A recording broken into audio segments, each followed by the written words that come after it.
Shabbat Shalom, Yashabam, pray to Maria. Okay.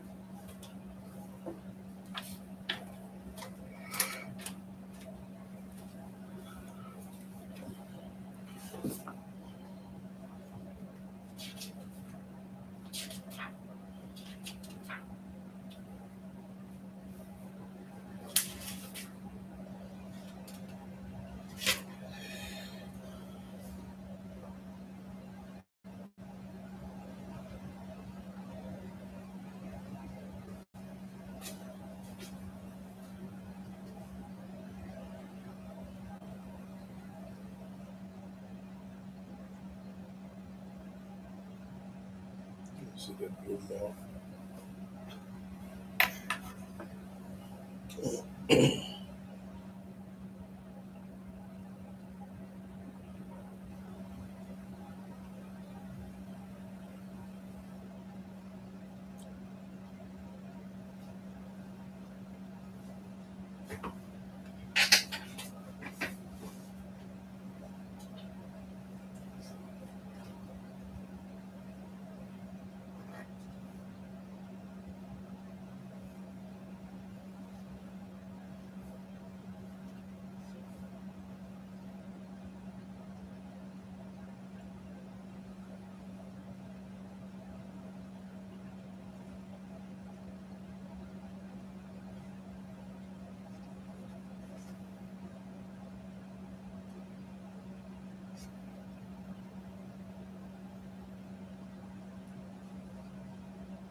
Uh,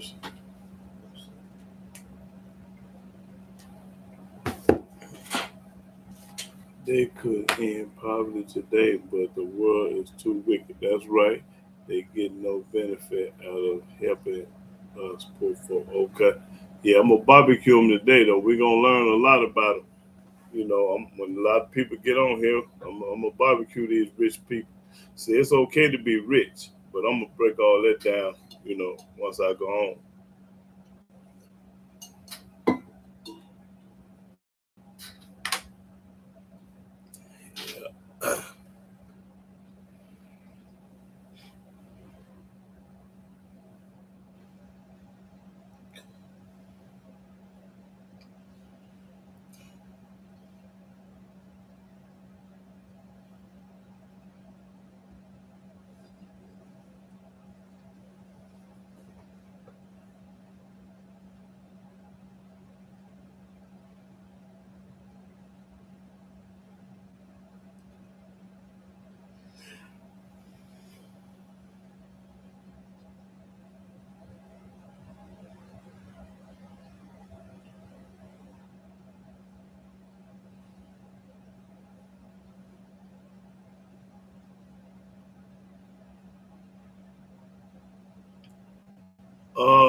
618 203 4182.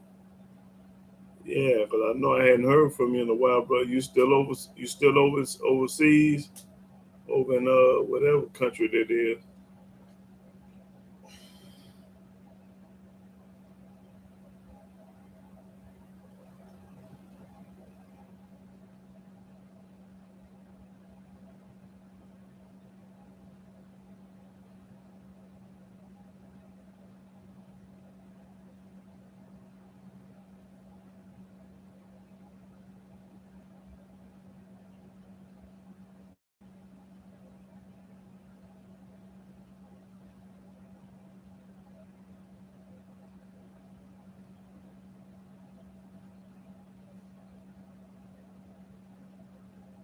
Oh, okay, okay, okay. That thing going.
Shabbat shalom, y'all only.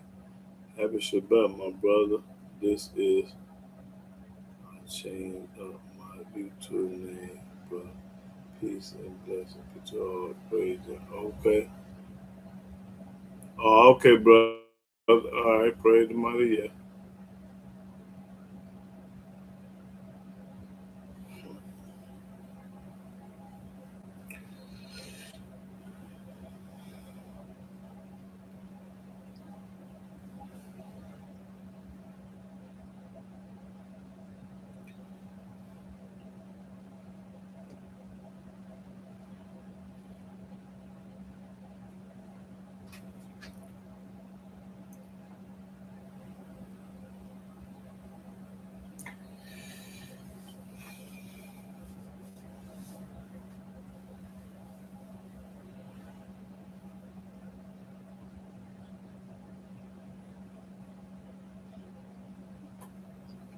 Peace and love, representing Yahweh, gang forever and ever.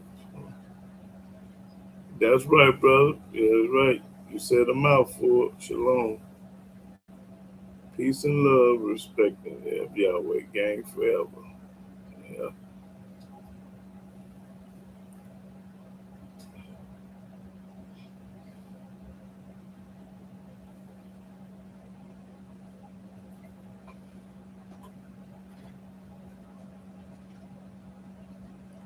Shabbat shalom, Gabriel Ben Israel. Praise the mother, yeah, bro.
if you put on love, your trust in God,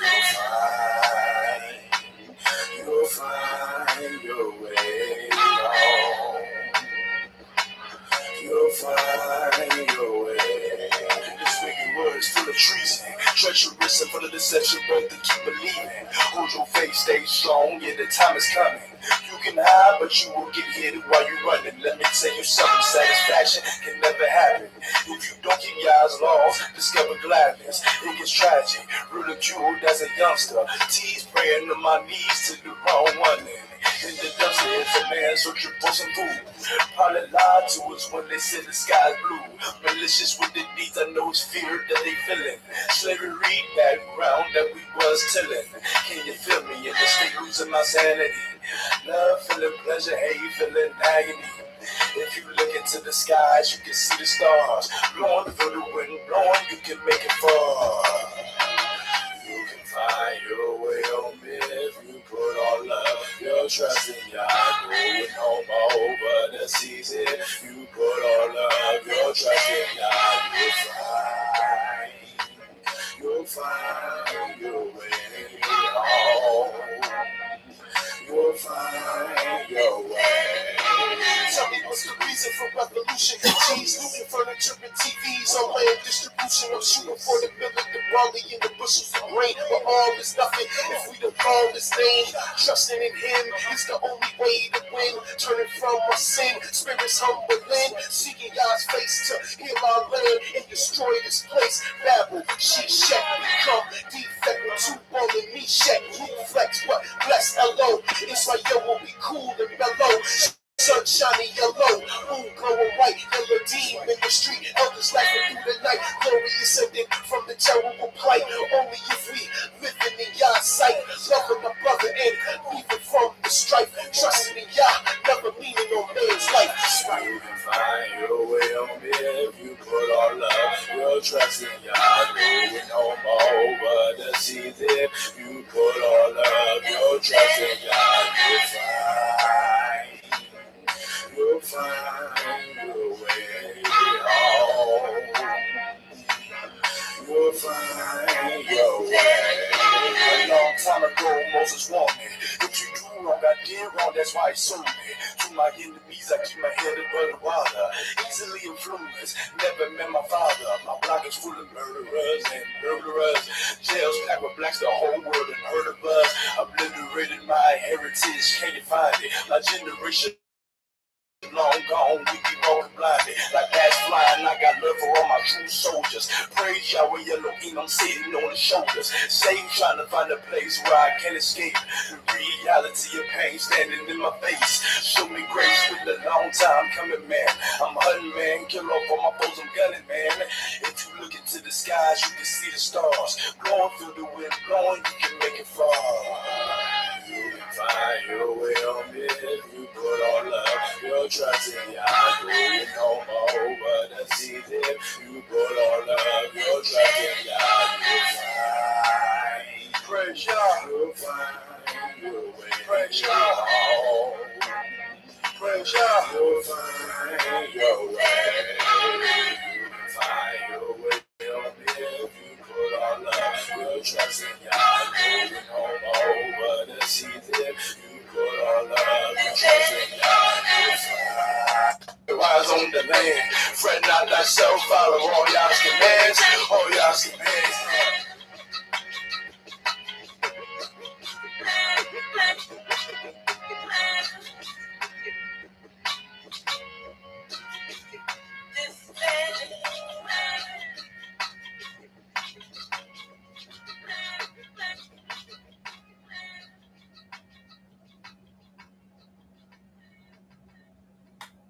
Shalom, shalom, shalom, brothers and sisters all over the world. I'm YAHWEH ben Israel. I'm a Hebrew servant of the Most High Yah. And I want to give all honor, glory, praise, the works of Yahweh by saying hallelujah, hallelujah, hallelujah. Praise the mighty Yah. Now today's topic, I'm going to talk about the wicked rich folks. It's okay to be rich and righteous, but it's not okay to be rich and wicked. That's the difference. I ain't got a problem with rich folks. Only the wicked, stingy, and greedy, and selfish. Them are the ones I'm talking about. Shabbat Shalom, Jewel Gladney. Praise the mighty Yah, sister. Yeah. So I want everybody to hold all their comments and questions till I get through popping corn and barbecuing these rich folks, you know. And I'm gonna show y'all something in the book that the wicked, the wicked and stingy rich folks is going to hell according to the New Testament. They book they're going to hell, but it's okay to be rich, but righteous and rich, not wicked and rich. That's the difference. I ain't got a problem with rich folks. I only got a problem with the ones that's stingy and greedy and selfish and want it all and don't want to spread the wealth, don't want to share.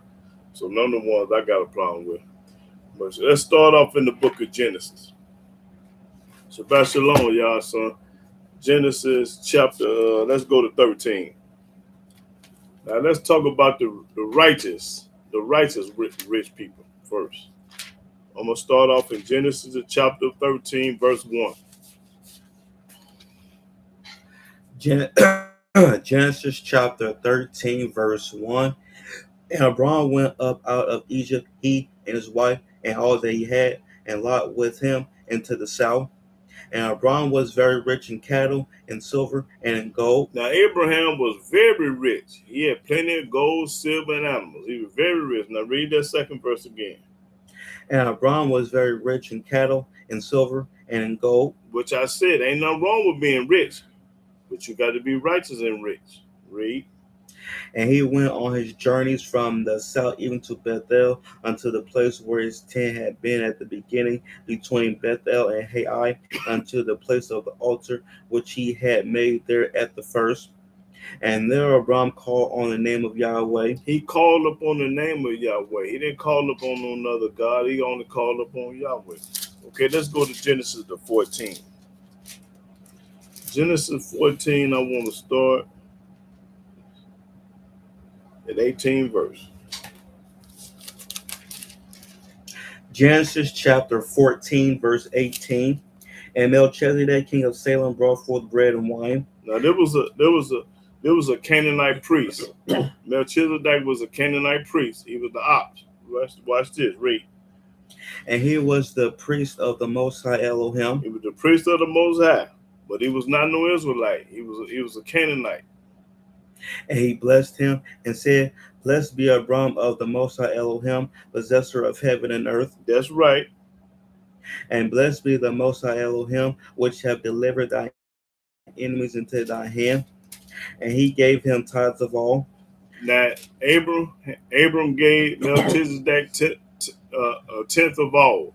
Everything that he had, he gave him a tenth of it. The gold, the silver, and the cattle. Okay, read.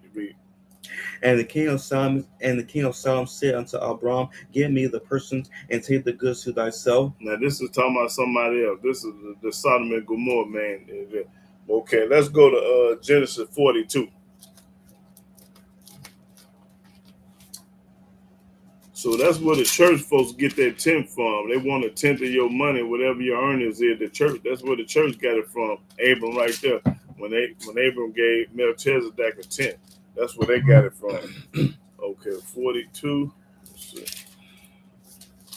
see. 42 and start at the first verse. Genesis chapter 42, verse 1. Now when Jacob saw that there was corn in Egypt, Jacob said unto his sons, Why do ye look one upon another? And he said, Behold, I have heard that there is corn in Egypt. Get you down thither and buy for us from thence, that we may live and not die. And Joseph's 10 brethren went down to buy corn in Egypt. But Benjamin, Joseph's brother, Jacob sent not with his brethren, for he said, Lest peradventure mischief befall him. And the sons of Israel came to buy corn among those that came, for the famine was in the land of Canaan. And Joseph was the governor over the land, and he it was that sold to all the people of the land. And Joseph's brethren came and bowed down themselves before him with their faces to the earth.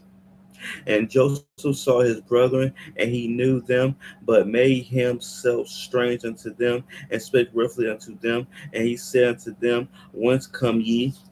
And they said, from the land of Canaan to buy food. And Joseph knew his brethren, but they knew not him. because he was dressed up like an Egyptian. He was looking like an Egyptian. That's when his brothers didn't know him. And Joseph remembered the dreams which he dreamed of them, and said to them, Ye are spies, to see the nakedness of the land ye are come. And they said unto him, Nay, my master, but to buy food are thy servants come. Now Joseph finna play a game with him. It's a game that Joseph finna play with him. We are all one man's sons, we are true men, thy servants are no spies. And he said unto them, Nay, but to see the nakedness of the land ye are come. And they said, Thy servants are 12 brethren, the sons of one man in the land of Canaan. And behold, the youngest is this day with our father, and one is not. And Joseph said unto them, that is it that I spake unto you, saying, Ye are spies. Hereby ye shall be proved. By the life of Pharaoh ye shall not go forth hence, except your youngest brother come hither. Send one of you, and let him fetch your brother, and ye shall be kept in prison, that your words may be proved, whether there be any truth in you, or or else by the life of Pharaoh surely ye are spies. And he put them all together into war 3 days. And Joseph said unto them the third day, This do and live, for I fear Elohim. If ye be true men, let one of your brethren be bound in the house of your prison. Go ye, carry corn for the famine of your houses. But bring your youngest brother unto me, so shall your words be verified, and ye shall not die. And they did so. And they said one to another, We are verily guilty concerning our brother, and that we saw the anguish of his soul when he besought us, and we would not hear. Therefore is this distress come upon us. And Reuben answered them, saying, Spake I not unto you, saying, Do not sin against the child, and ye would not hear. Therefore, behold, also his blood is required. And they knew not that Joseph understood them, for he spake unto them by an interpreter. And he turned himself about from them and wept, and returned to them again, and communed with them, and took from them Simeon, and bound him before their eyes. Then Joseph commanded to fill their sacks with corn, and to restore every man's money into his sack, After his brothers and did it, man, he gonna give him some money and food free. He gonna give it all back to him. and to give them provision for the way. And thus did he unto them. And they laddered their asses with the corn, and departed thence. And as one of them opened his sack to give his ass provender in the end, he espied his money, for behold, it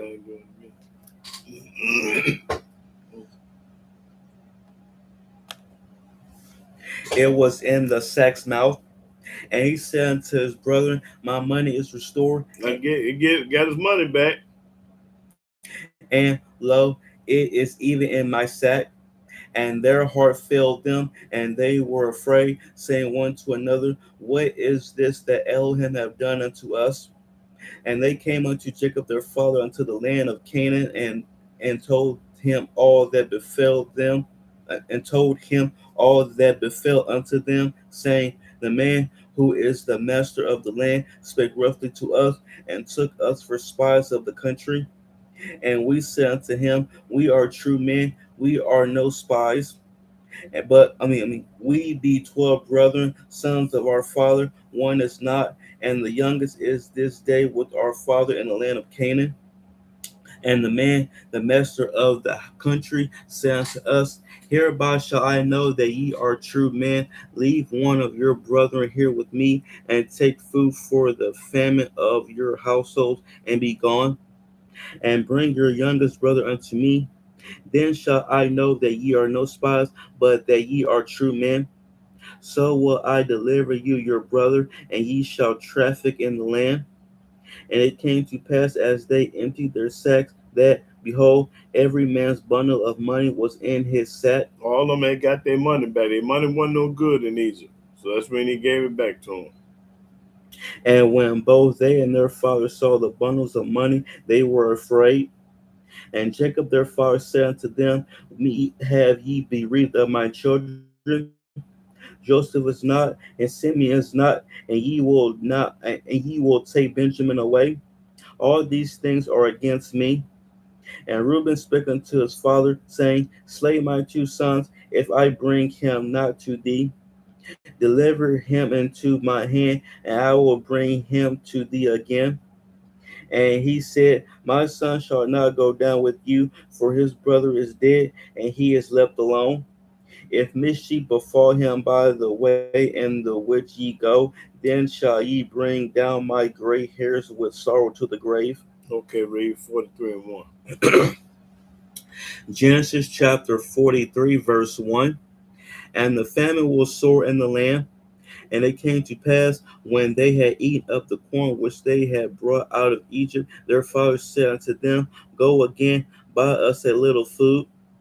And Judah spake unto him, saying, The man did solemnly protest unto us, saying, Ye shall not see my face, except your brother be with you. If thou wilt send our brother with us, we will go down and buy thee food. But if thou wilt not send him, we will not go down. For the man said unto us, Ye shall not see my face, except your brother be with you. And Israel said, Wherefore dealt ye so ill with me, as to tell the man whether ye had yet a brother?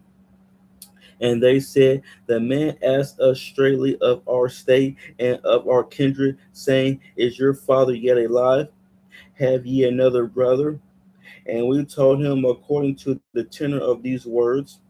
Could we certainly know that he would say, Bring your brother down? And Judah said unto Israel his father, Send the lad with me, and we will arise and go, that we may live and not die, both we and thou, and also our little ones. I will I will be surety for him. Of my hand shalt thou require him. If I bring him not unto thee, and set him before thee, then let me bear the blame forever.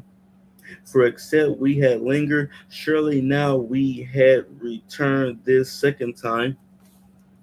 And their father Israel said unto them, If it must be so now, do this: take up the best fruits in the land in your vessels, and carry down the man a present, a little balm, and a little honey, spices, and myrrh, nuts, and almonds. And take double money in your hand, and the money that was brought again in the mouth of your sacks, carry it again in your hand. Peradventure it was an oversight. Yeah, take double money. Now, instead of 5,000, take 10,000, or whatever much it was. Take also your brother, and arise, go again unto the man. And Elohim Almighty give you mercy before the man, that he may send away your other brother and Benjamin. If I be bereaved of my children, I am bereaved.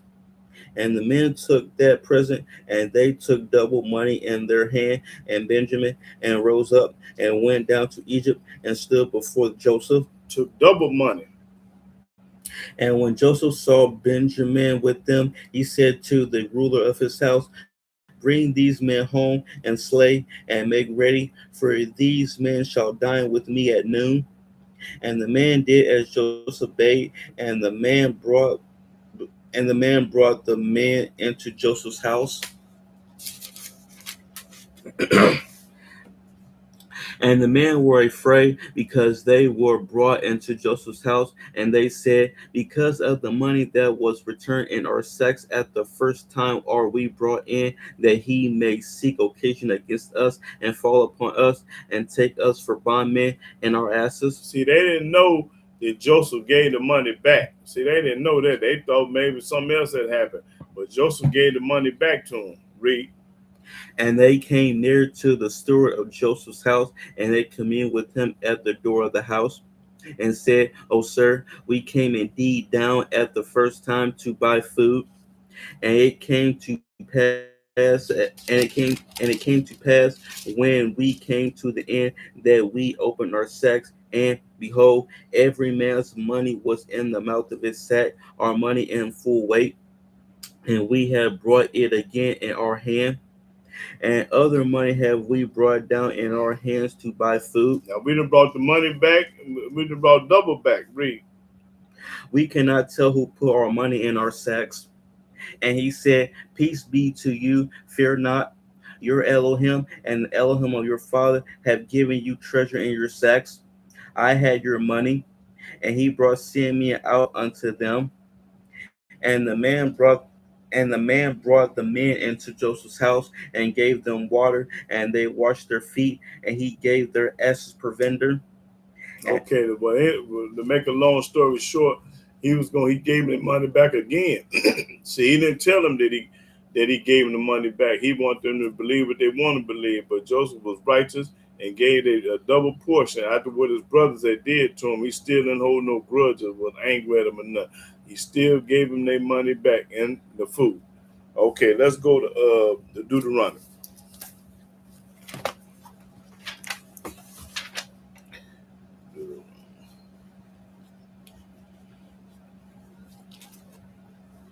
Deuteronomy chapter 8.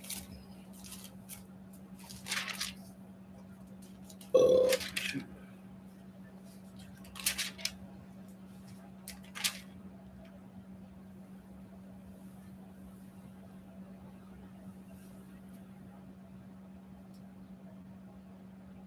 okay, 8 and 10.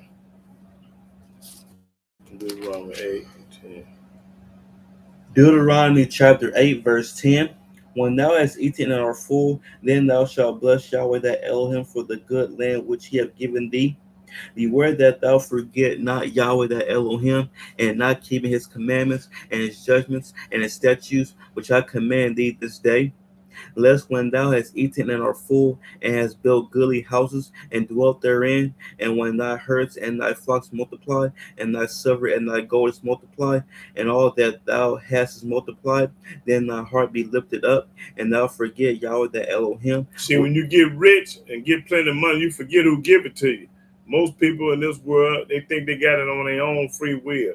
They did it their own self. No. Okay, read that again. Then thy heart be lifted up, Then your heart be lifted up, and thou forget Yahweh the Elohim, which brought thee forth out of the land of Egypt from the house of bondage, who led thee through that great and terrible you wilderness, forget all about what Yahweh did for you. He woke you up this morning. He did everything. wherein were fiery serpents and scorpions and drought, where there was no water, who brought thee forth water out of the rock of flint, who fed thee in the wilderness with manna, which thy fathers knew not, that he might humble thee, and that he might prove thee, to do thee good at thy latter end. And thou say in thy heart, my power and the might of my hand have gotten me this wealth. See, you get credit to somebody else.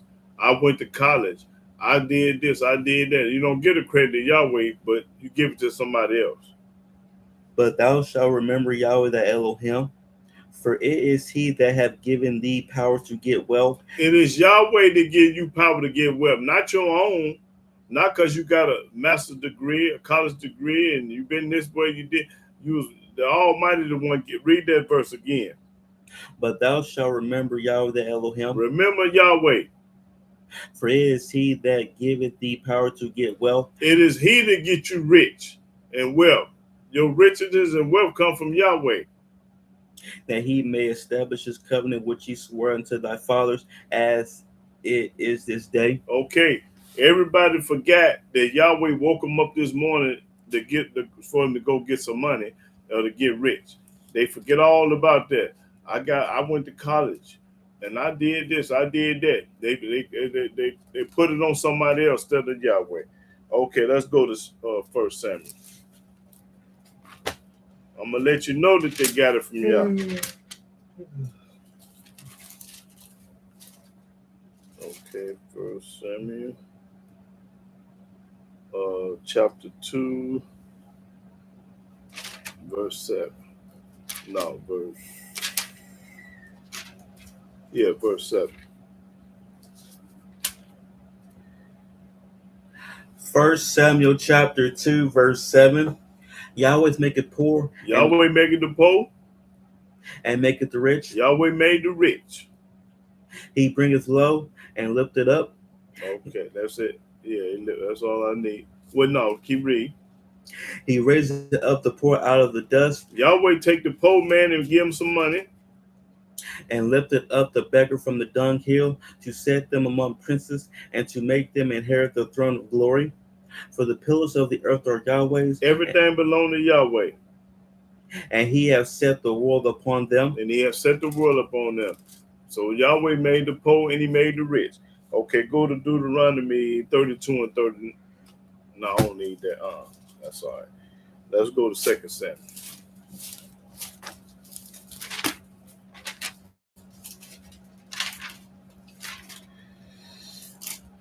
Second Samuel. Let's see.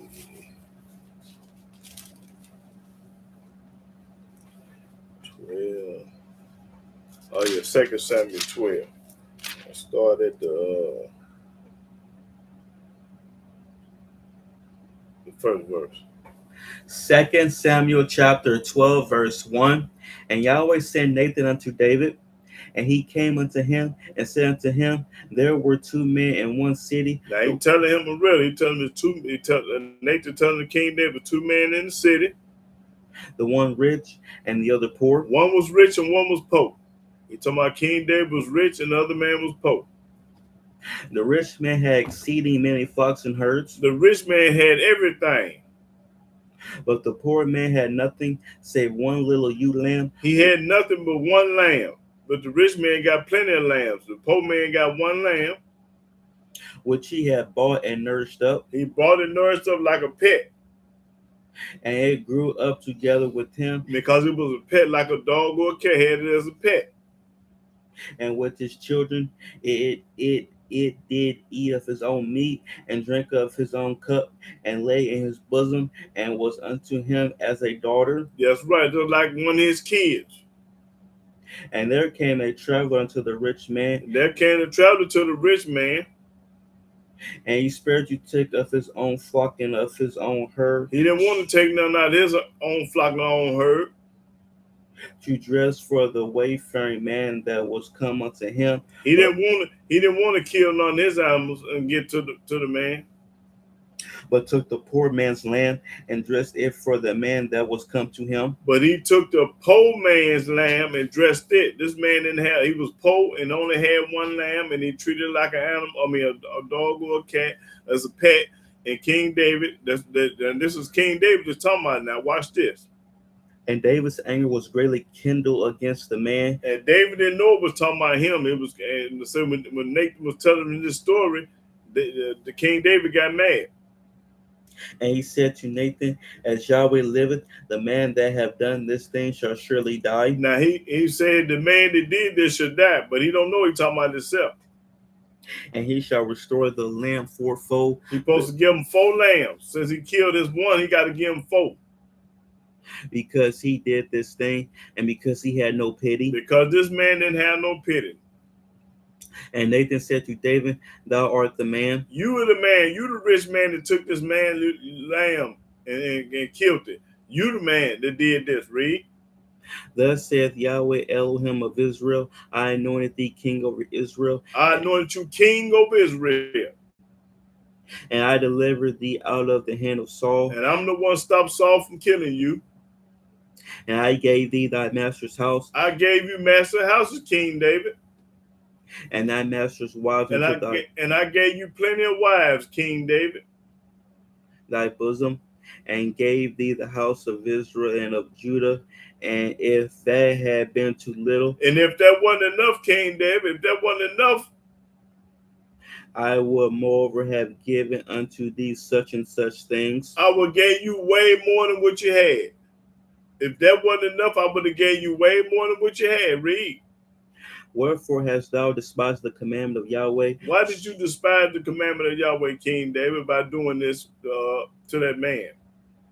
To do evil in his sight. To do evil in Yahweh's sight. Thou hast killed Uriah the Hittite with the sword. You had Uriah the Hittite killed with a sword. And hast taken his wife to be thy wife. And you took his wife to be his wife. You took Uriah the Hittite wife to be your wife. and slain him with the sword of the children of Ammon. And you had the children of Ammon, you had them killed. Now therefore the sword shall never depart from thy house, because thou hast despised me, and hast taken the wife of Uriah the Hittite to be thy wife. This is the reason why the curse was up on King David. And the Almighty gonna do the same thing about this rich man today. This rich man that's doing all this taking and not giving back, you gonna pay too. You know, if King David paid, everybody else gonna pay too. Read. Thus saith Yahweh, behold, I will raise up evil against thee out of thine own house, He gonna raise up evil out of the house of the rich folks. and I will take thy wives before thine eyes, and give them unto thy neighbor, and he shall lie with thy wives in the sight of this sun. For thou didst it secretly, but I will do this thing before all Israel and before the sun. And David said unto Nathan, I have sinned against Yahweh. You gotta admit you have sinned. All the rich people got to admit they have sinned. They got to humble themselves and bow down like King David did. Read. And Nathan said unto David, Yahweh also hath put away thy sin, thou shalt not die. Howbeit, because by this deed thou hast given great occasion to the enemies of Yahweh to blaspheme, the child also that is born unto thee shall surely die. But your child gonna surely die by this woman that you had this baby by. And Nathan departed unto his house. And Yahweh struck the child that Uriah's wife bare unto David, and it was very sick. David therefore besought.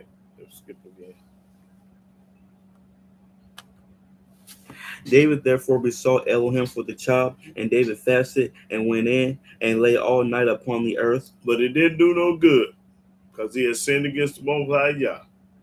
He was greedy at that time, and he wanted more. He seen a beautiful woman, looking out the window, say he had to have her. So the Almighty, hey, he would say, I'd have gave you plenty of them, but you went about it the wrong way.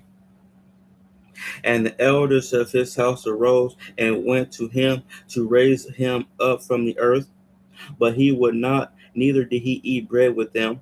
Yeah, but that's all I needed out this story.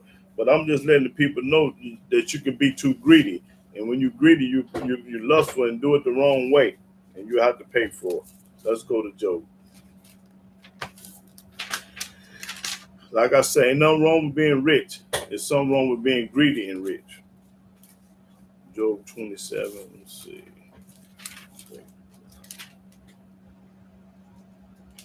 Okay, Job 27 and 19.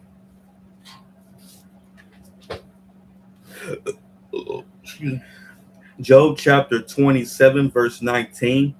The rich man shall lie down, but he shall not be gathered. The rich man gonna lie down, but the Almighty ain't gonna gather him. He opened his eyes, and he is not. Open his eyes, and he ain't there. Terrors take hold on him as watchers. Terror gonna take hold of him. This rich man, terror gonna take hold of him. A tempest stealeth him away in the night. A tempest gonna come, and a hurricane, earthquake, tornado, storm gonna come get him in the middle of the night. That's the rich man, y'all. The east wind carrieth him away. The east wind. And he departed. And he departed. And as a storm hurleth him out of his place. The storm that took his house and set it 5 or 6 blocks on down the road. This the rich man now. For Elohim shall cast upon him and not spare. I ain't gonna spare him. He would fain flee out of his hand. Men shall clap their hands at him. Men gonna clap their hand at him. And shall hiss him out of his place. Yeah, that's right. Gonna be happy and glad that this wicked rich person is gone. The Most High came and got him. That's right. Okay, let's go to Job 34. Job 34. Let me see. 34 and 15. Job chapter 34, verse 15. All flesh shall perish together, and man shall turn again unto dust. If now thou hast understanding, hear this. Hearken to the voice of my words. Hearken to the voice of Yahweh words. Shall even he that hateth right govern? And wilt thou condemn him that is most just? Is it fit to say to a king, Thou art wicked, You are wicked? and to princes, Ye are wicked? Yeah. No, you are ungodly. Yeah. How much less to him that accepted not the persons of princes, nor regarded the rich more than the poor? You regard the rich more than the Pope. For they all are the work of his hands. In a moment shall they die, In a moment, they're going to die. and the people shall be troubled at midnight and pass away, and the mighty shall be taken away without hand. That's right. Okay, then. That was. Let's go to First Kings.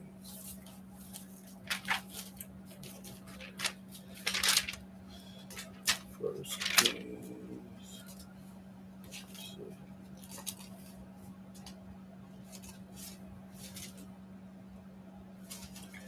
First Kings chapter.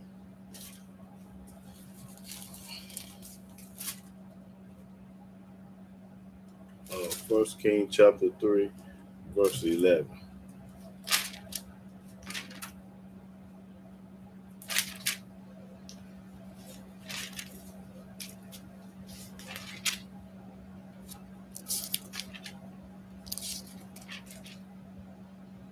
First Kings chapter 3, verse 11. And Elohim said to him, Because thou hast asked this thing, and hast not asked for thyself long life, neither hast asked riches for thyself, nor hast asked the life of thy enemies, but hast asked for thyself understanding to discern judgment. Behold, I have done according to thy words. Lo, I have given thee a wise and an understanding heart, so that there was none like thee before, neither after thee shall any arise like unto thee. And I have I have also given thee that which thou hast not asked, King Solomon, I gave you things that you didn't even ask for. both riches I gave you riches and honor, and honor because you didn't ask for that. I gave it to you anyway. so that there shall not be any among the kings like unto thee all thy days. And if thou wilt walk in my ways to keep my statutes and my commandments, as thy father David did walk, then I will lengthen thy days. Okay, that's all I needed. Go to First Chronicles.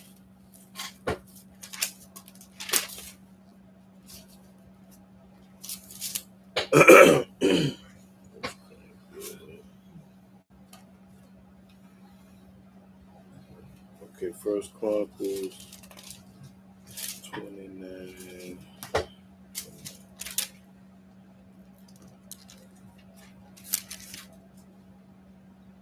29:11. Let me see.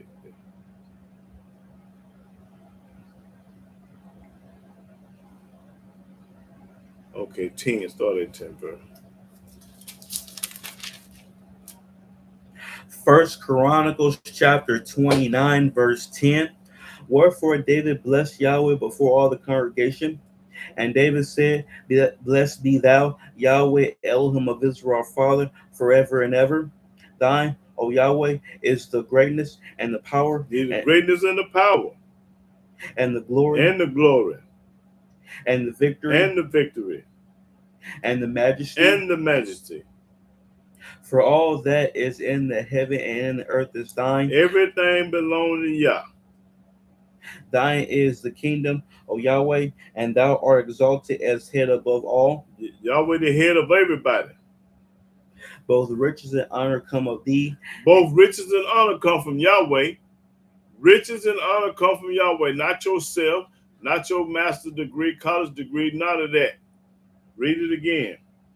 Both riches and honor come of thee, and thou reignest over all, and in thy hand is power and might, and in thy hand it is to make great and to give strength unto all. That's right. To get strength and all. The Almighty the one woke you up to go get some money. That's right. Don't let me forget to show them too that the Most High woke them up to get the money. Okay, that was Second Chronicle or First Chronicle? First Chronicle. Okay, let's go to Psalms then. Psalms.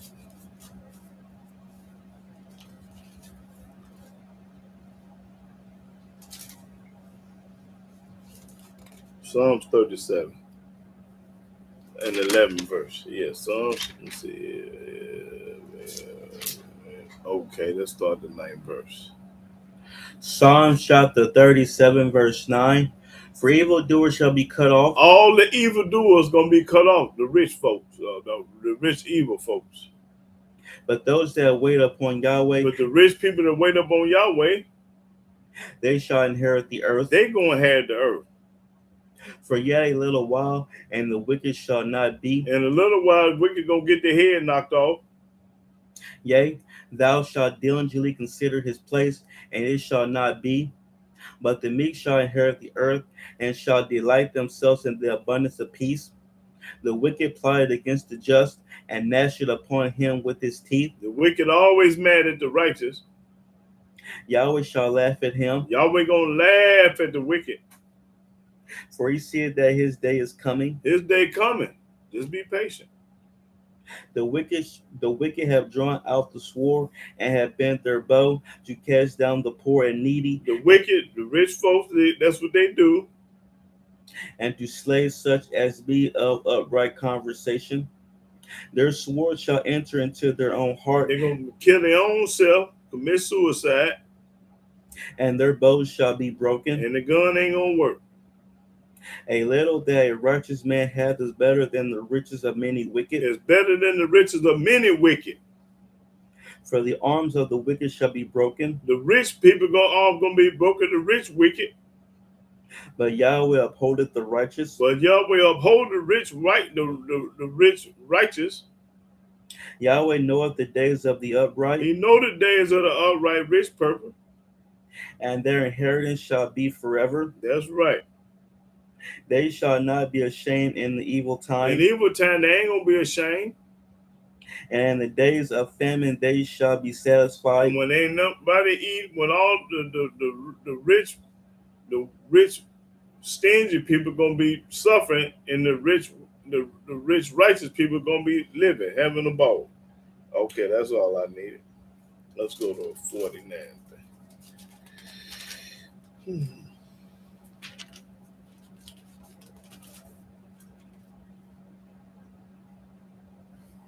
Okay, 49.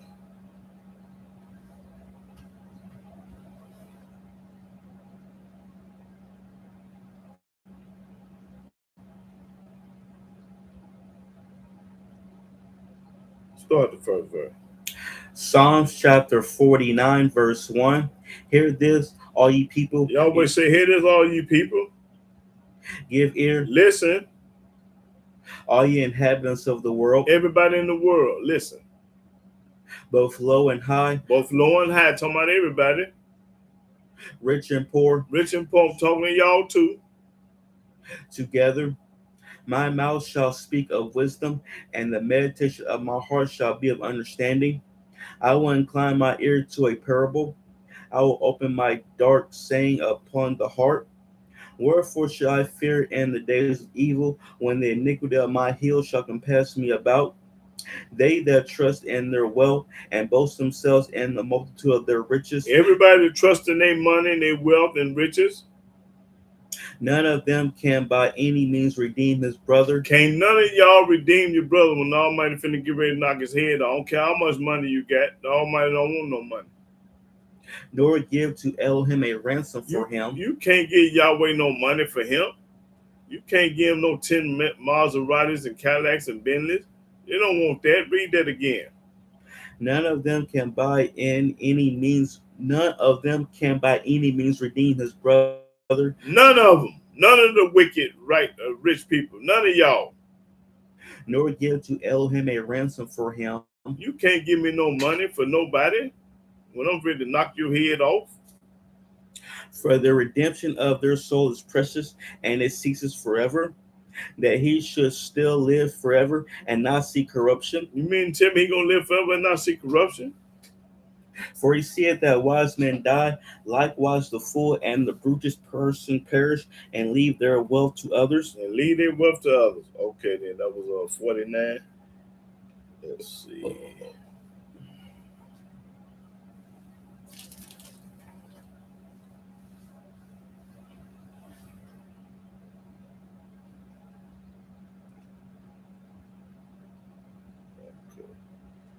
52.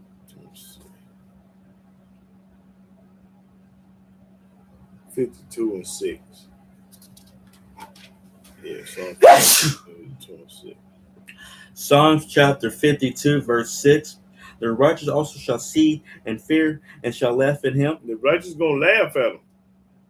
Lo, this is the man that made not Elohim his strength, This rich man didn't make Yahweh his strength, but trusted in the abundance of his riches but he trusted in his riches. He didn't trust in Yahweh, he trusted in his riches and strengthened himself in his wickedness. and strengthened himself in his wickedness. He give you $5 an hour when he making 50, he making $1 million a month. He make $1 million a month, but he want to give you $5 or $10 an hour. Now read this again. That's 7.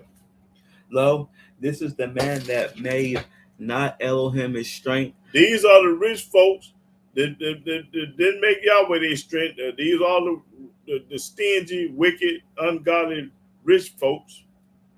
But trusted in the abundance of his riches. But all them trust in money, trust in riches. They don't trust in Yah, they trust in their money.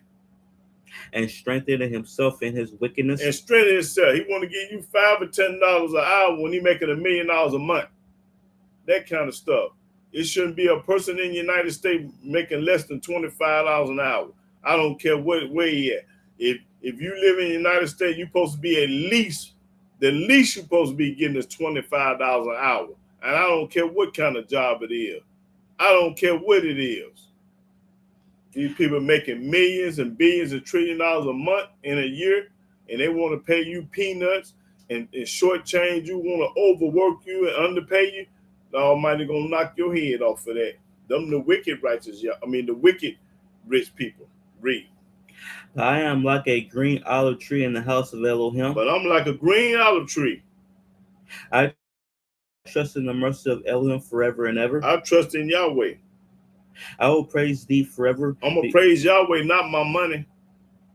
Because thou hast done it. Because Yahweh done it. That's when I'm gonna praise Yahweh, because he the one that allowed me to get some money. He the one that allowed me to wake up this morning. He the one that allowed me not to be sick.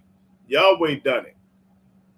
And I will wait on thy name. I'm gonna wait on Yahweh's name. I don't care nothing about nobody's name nowhere else. For it is good before thy saints. It is good before thy saints. Okay, that's 52. Let's go to 73. I think this is the one I want. Let me see. 73.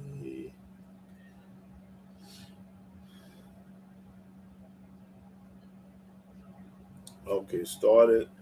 Yeah, 6th verse. Psalms chapter 73, verse 6.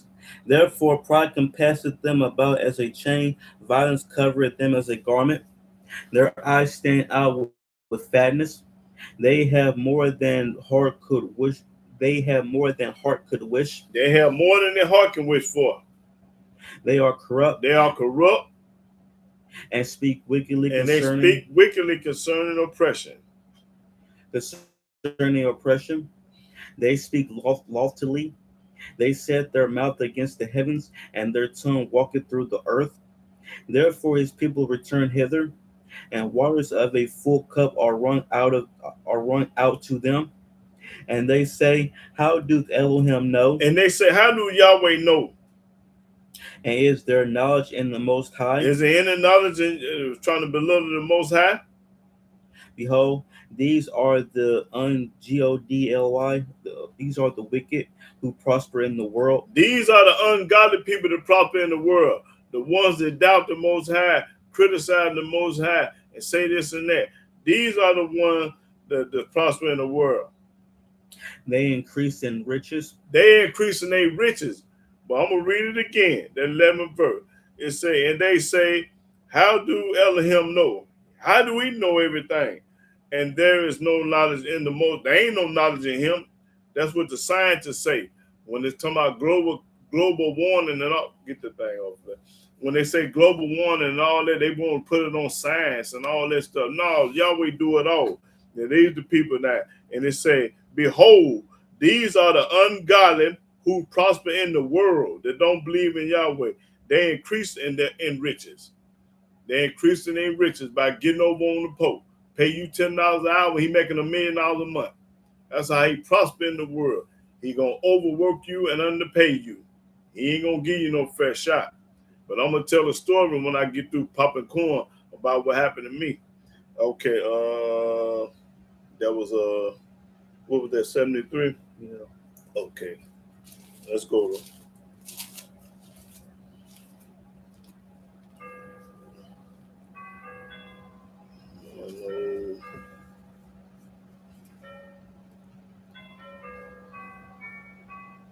okay, 104 and 24.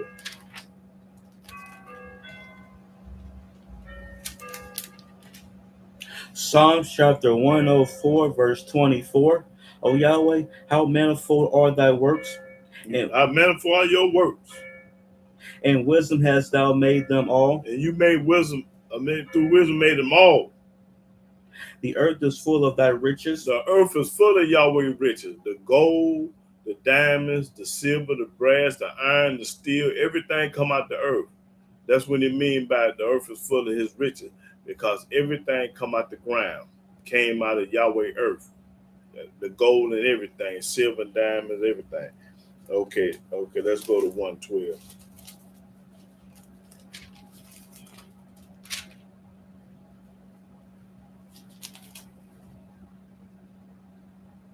Okay, start the first verse. Psalms chapter 112, verse 1. Praise ye Yahweh. We're gonna praise Yahweh. Blessed is the man that feareth Yahweh, that delighteth greatly in his commandments. That's right. Bless that man.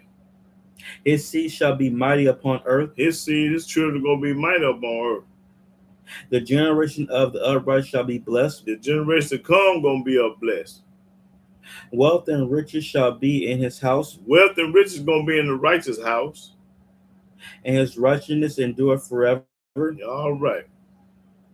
Until the upright there ariseth light in the darkness. He is gracious and full of compassion and righteous. A good man showeth favor A good man show favor and lendeth. and lend it with no usury. A good man show favor and lend it with no usury, meaning he don't want no, I loan you $5, give me 8 back and all that. The usury, you don't supposed to do that. He will guide his affairs with discretion.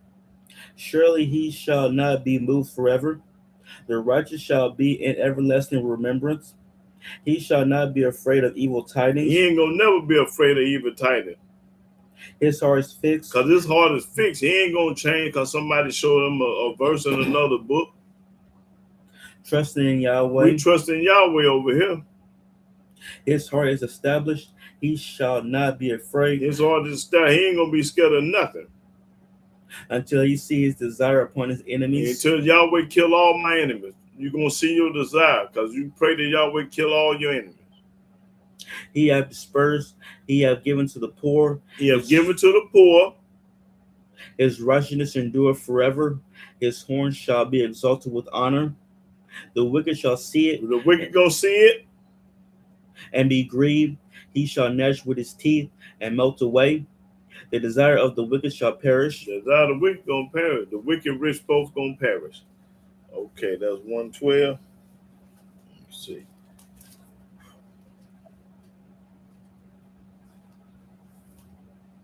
Proverbs 10.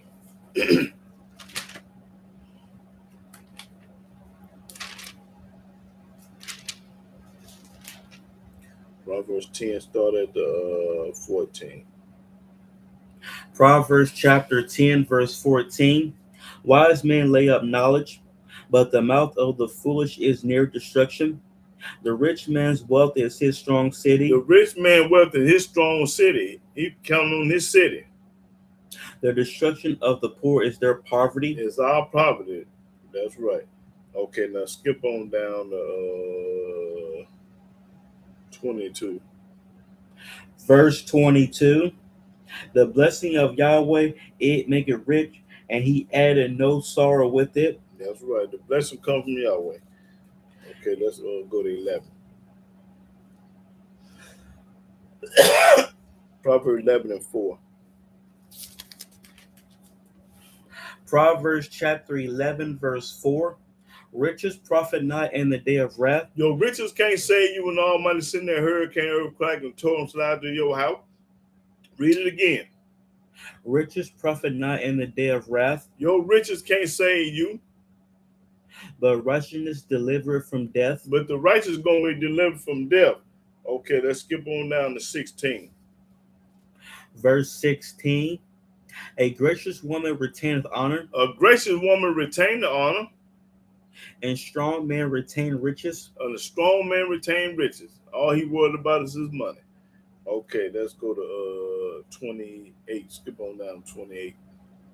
Verse 28. This coin right here. He that trusteth in his riches shall fall. Anybody that trusts in his riches is going to fall. Instead of trusting in Yahweh, you trust in your riches. You think you're going to prosper? You know, I trust in Yahweh, you trust in money. Who you think going to last the longer? I'm going to last, fool. Now read that. He that trusteth in his riches shall fall. Everybody that trusts in their riches shall fall like the rich folks. But the righteous shall flourish as a branch. But the righteous is going to flourish as a branch. He's going to keep on growing. That's right. Now, how you going to outlast me? Okay, let's go to Proverbs 13. Proverbs 13, let's see. Start at the 7th verse. Proverbs chapter 13, verse 7. There is that making himself rich, yet have nothing. That, the reason why you ain't got nothing, because you ain't got Yahweh. Yeah, you got rich, but you ain't got Yahweh. That's what this means. There is that making himself poor, yet have great riches. Like us on the internet. We poor, but we got Yahweh. So we rich with Yahweh, not with paper money. Read that again. There is that making himself rich, yet have nothing. You got all this money, but you still ain't got Yahweh, so you ain't got nothing. There is that making himself poor, yet have great riches. We poor, but we got Yahweh. So that's what we got rich at, with Yah. Read. The ransom of a man's life are his riches, but the poor heareth not rebuke. The poor heareth not rebuke. The light of the righteous rejoiceth, but the lamp of the wicked shall be put out. Talking about the rich folks, gonna be put out. Only by pride cometh contention, but with the well-advised is wisdom. Wealth gotten by vanity shall be diminished. If you got it the wrong way, you're gonna lose it. Y'all always say if you got it by vanity, you're gonna lose it. But he that gathereth by labor shall increase. That's right. He gonna increase. The one that gathered by labor gonna increase because he worked for it. So that means he gonna prosper and increase. Okay, that was what, 13? Let's see, let's go to 14.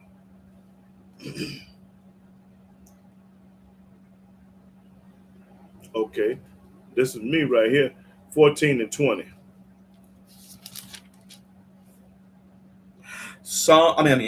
Proverbs chapter 14, verse 20.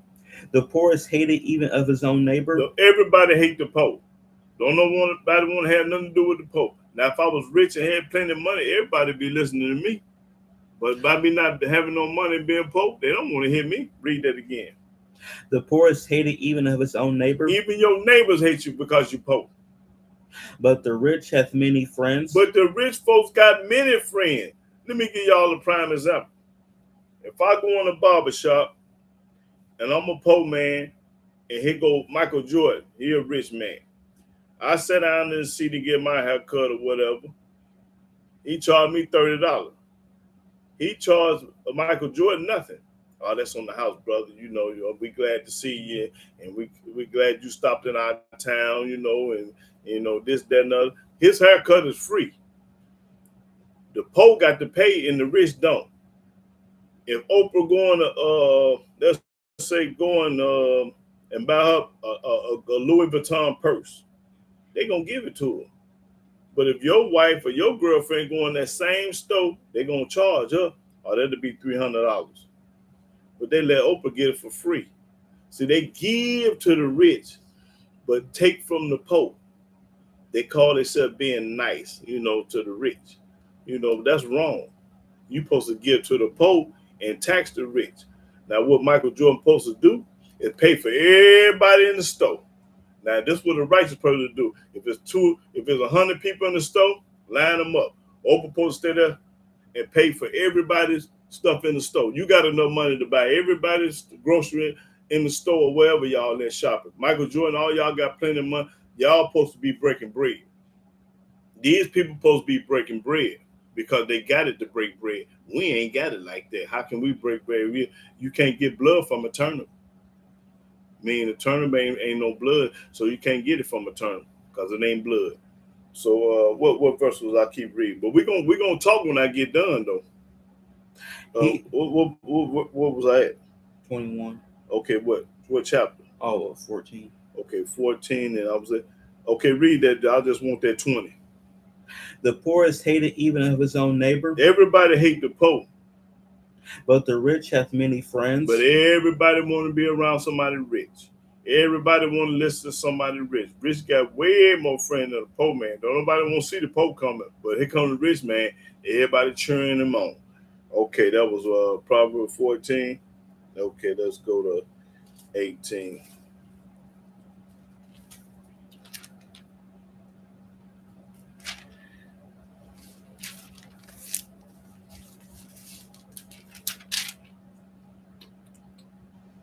Okay, 18 and 23. Proverbs. Proverbs chapter 18, verse 23. The poor useth entreaties, but the rich answereth roughly. The rich always answer roughly to the poor. The poor is begging because he ain't got nothing. Entreaties mean begging. He ain't got nothing, so he asking. But the rough always got an attitude, arrogant and stuff. You know, most rich people are arrogant. Most of them, now, not all of them, but the most rich people are arrogant. You know, so let me see. Let's go to 19 and 4. Proverbs chapter 19, verse 4. Wealth maketh many friends, but the poor is separated from his neighbor. The wealthy got many friends. Everybody want to be around somebody that's rich and got money, but they don't want to be around no poor people. Read that again. Wealth maketh many friends. Make many friends. If you're rich, you got many followers, many friends. But the poor is separated from his neighbor. But the poor ain't got nobody. Like me, ain't but 10 people on here watching. Now, if I was rich and had plenty of money and everybody be listening. Don't nobody want to hear what the poor man got to say, but that's the man that listen to the poor man, because the poor man telling the truth and the rich man lying to you. That's the difference. The rich man gonna tell you what you want to hear, which is a lie, and the poor man gonna tell you the truth, but you don't want to hear that. And I'm gonna show y'all on down the road when I'm talking that I'm telling the truth. Okay, that was 19 and 4. Yeah. Okay, let's go to Proverbs 21, I think. Let's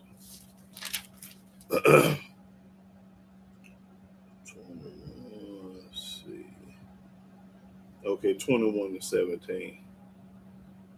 Proverbs chapter 21, verse 17. He that loveth pleasure shall be a poor man. If you love pleasure like tricking off, just wasting money and then blowing money and doing this, you're going to be poor because you a trick. You tricking off on women, tricking off on drugs, you tricking on alcohol, you doing all this goofy stuff. Read. He that loveth wine and oil shall not be rich. If you love alcohol and beer, you ain't going to never have no money because every day that's all you want to do is drink, drink, drink. So you're going to be poor all the time. Read that again, the whole lick.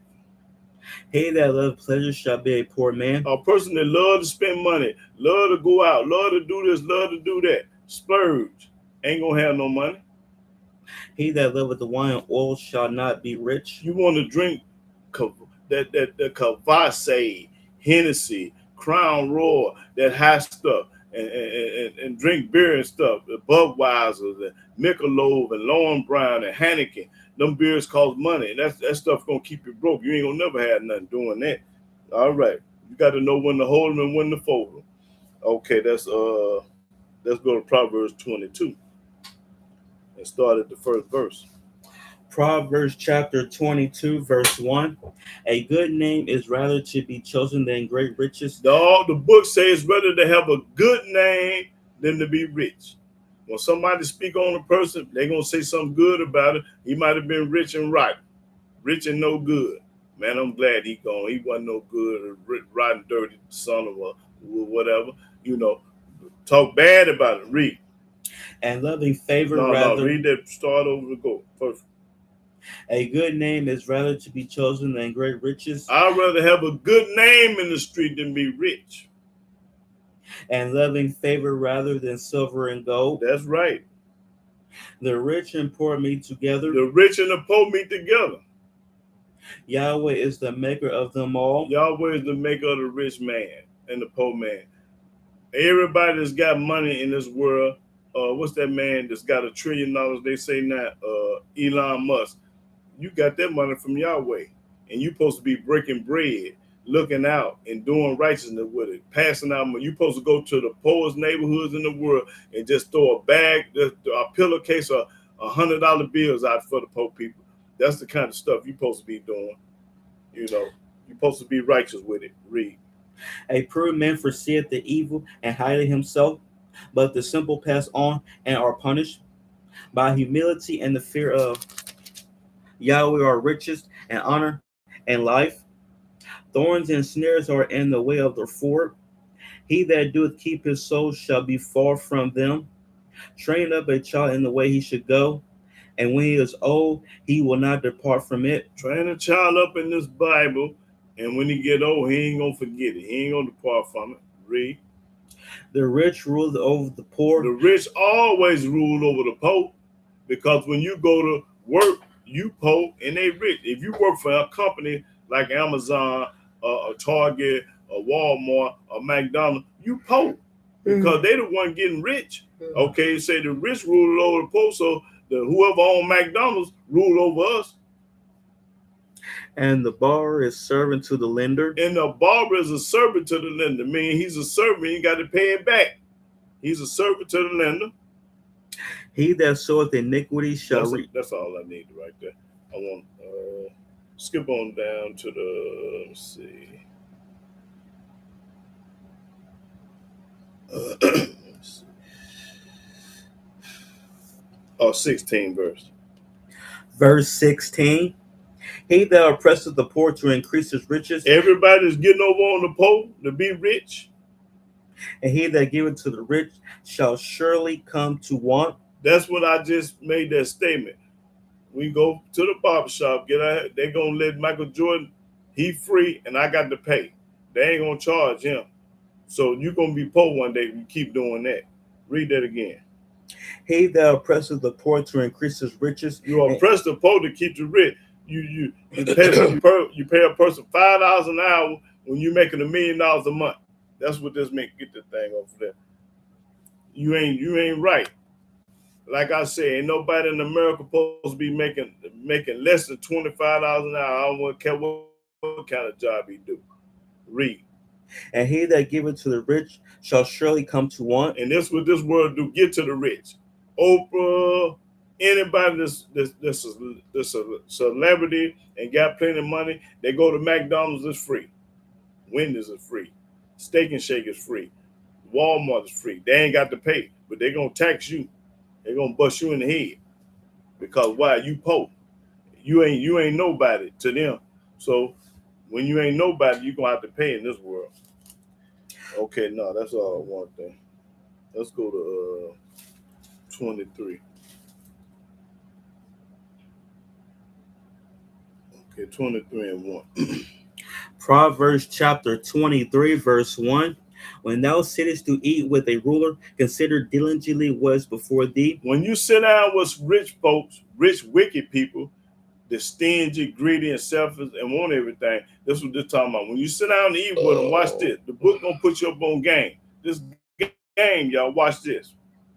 And put a knife to thy throat. And he put a knife to your throat because he need to trick you.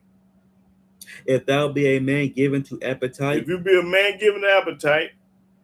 Be not desirous of his dainties. Don't let him trick you and make you think he like you and care about you. Because this is all game he running. For they are deceitful meat. He might have some rat poison in that steak. He'd invite you over for dinner and he might trying to kill you, anything. Deceitful meat.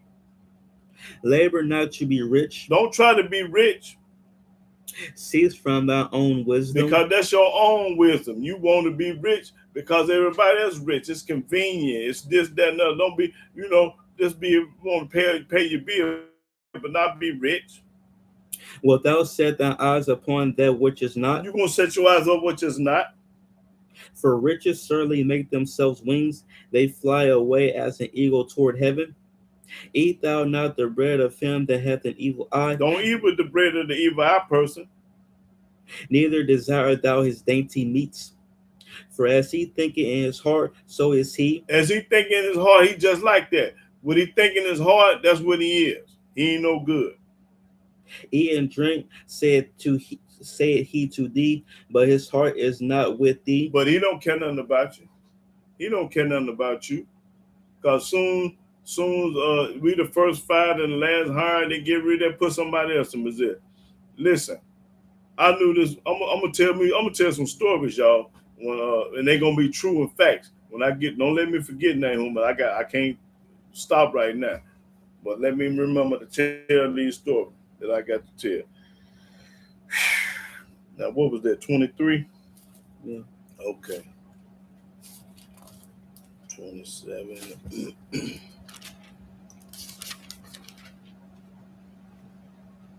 Okay, 27 and 24.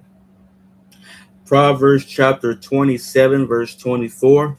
For riches are not forever, Your riches ain't gonna be forever. You think you ain't gonna die because you got $1 billion, $1 trillion? You gonna live. The Almighty gonna make sure of that. and doeth the crown endure to every generation. You think you gonna have it all? No, you not. Okay, let's go to 28 and 6. Proverbs chapter 28, verse 6.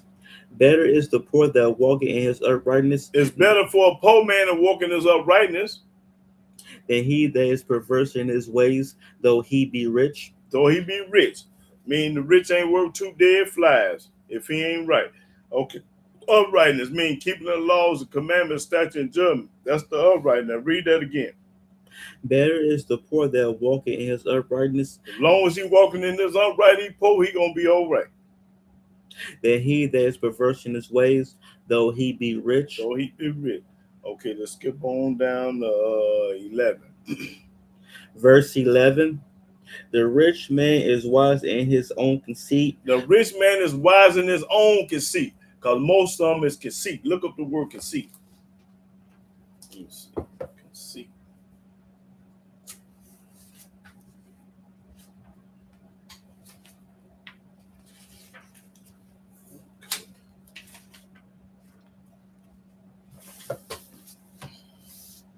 Conceit, too high an opinion of oneself. Too high of opinion of oneself, thinking they always right and they ain't never wrong. Vanity. Vanity. Ain't worth 2 dead flies. Read that again. The rich man is wise in his own conceit. He wise in his own eyes. He think he right about because you got money don't make you right. Because you got money don't make you righteous. No. But the poor that hath understanding searching him out. But the poor like me, I'm gonna search you out.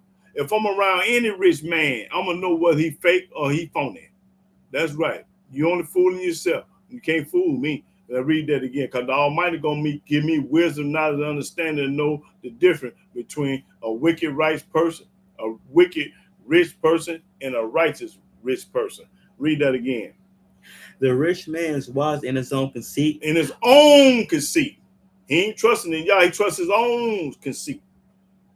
But the poor that hath understanding searching him out. But the poor that understand Yahweh in this book, he gonna search him out.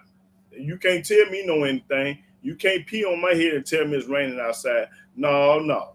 I don't scratch where I don't itch. You got the right plan, but the wrong man. You ain't gonna never get over on me because Yahweh ain't gonna allow it. Yahweh ain't gonna let you get over on me or trick me, hoodwink me. No, that ain't happening with me. Okay, let's go to that was what, 20 what? 8. Okay, I want to think of okay, 22. Skip on down to 22. Verse 22. Say it again. Proverbs. Let them know that. Proverbs chapter 28, verse 22. He that hasteth to be rich hath an evil eye, Everybody that's trying to get rich real fast got an evil eye, according to the book. and consider not that poverty shall come upon him. And Yahweh gonna send poverty upon you because you trying so hard to be rich, but you ain't trying so hard to serve Yahweh. See, you trying hard to be rich, but you don't want no parts of Yahweh. And the Almighty say, what he gonna do? Read. He that rebuketh a man No, the 22 verse. That's all I want. He that hasteth to be rich hath an evil eye. You got an evil eye, and I know you do, because the book said. And consider not that poverty shall come upon him. That's right. You're gonna be broke one day. Okay, let's go to Proverbs 30. 30. Let's see. 30 and 7. Proverbs chapter 30, verse 7. 2 things have I required of thee, deny me them not before I die. Don't deny this before I die. Remove far from me vanity and lies. I don't want no parts of that. Give me neither poverty nor riches. I don't want neither one of them either. Feed me with food convenient for me, lest I be full. Lest when I get full and deny thee, and deny Yah, and say, and start talking crazy. Who is Yahweh? Who is Yahweh? Or lest I be poor. Unless I be poor. And steal. And start stealing. And take the name of my Elohim in vain. That's right. All right. That's all I need. Okay. Let's go to Ezekiel.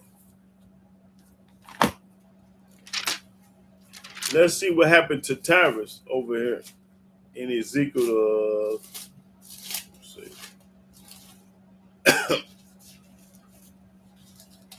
Ezekiel chapter, no, it's 28 instead of 30. Yeah, 28 instead of 30. Yeah, it's 28. My fault. Start at the first verse. Ezekiel chapter 28, verse 1. Now check this out, y'all.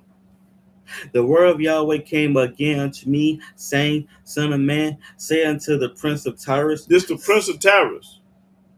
Thus saith Yahweh Elohim, because thy heart is lifted up. Because you think you all that, Tyrus, your heart is lifted up. And thou hast said. And you said in your heart, Tyrus, I am an Elohim. I'm a God. I'm a God. Can't nobody tell me that. I'm a God. I sit in the seat of Elohim. I sit in the seat of God. In the midst of the seas, yet thou art a man. You ain't nothing but just a man. And not Elohim. And you ain't the Almighty. Though thou set thy heart as the heart of Elohim. Though you set your heart like the Most High. Like you created the heaven and earth or something. Behold. Thou art wiser than Daniel. You wiser than Daniel? There is no secret that they can't hide from thee. So you know everything, and the secret they can hide from you? With thy wisdom and with thy understanding, thou hast gotten thee riches. So you got all this money and gold on your own? With your wisdom and understanding, you got these riches?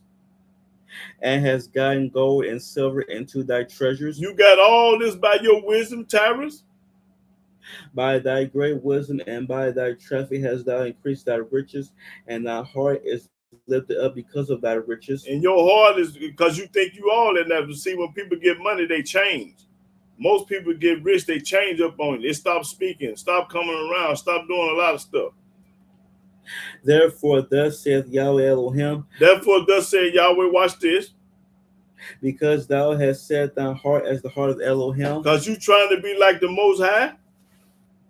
Behold, therefore I will bring strangers upon thee. I'm going to make strangers come up on thee. The terrible of the nations. The terrible of the nations. And they shall draw their swords against the beauty of thy wisdom. And they're going to knock your head off. And they shall defile thy brightness. They're going to defile your brightness. They shall bring thee down to the pit. They're going to bring you down to the pit because you was arrogant, you was rich, and you thought your mess didn't stink. You thought you was all of that. And thou shalt die the deaths of them that are slain in the midst of the seas. That's right. You're going to die. Wilt thou yet say before him that slayeth thee, I am Elohim? But thou shalt be a man and know Elohim, and the hand of him that slayeth thee. Okay, that's all I needed. See, when you get arrogant and get rich and get out your body and feel like somebody else gave you the wealth and the riches, and you put the Almighty on the back burner or in the back, that's when you're going to get your head knocked off. Because if you're rich, you got to honor the Most High. You get all your money from the Most High, not yourself. You didn't even wake yourself up this morning. So how you going to go get some money without Yahweh? And he created everything. Okay, that was Ezekiel. Okay, let's go to Exodus.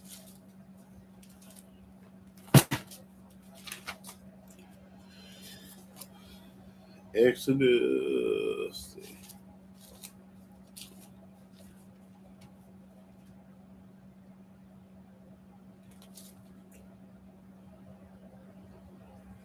Exodus 22 and 25.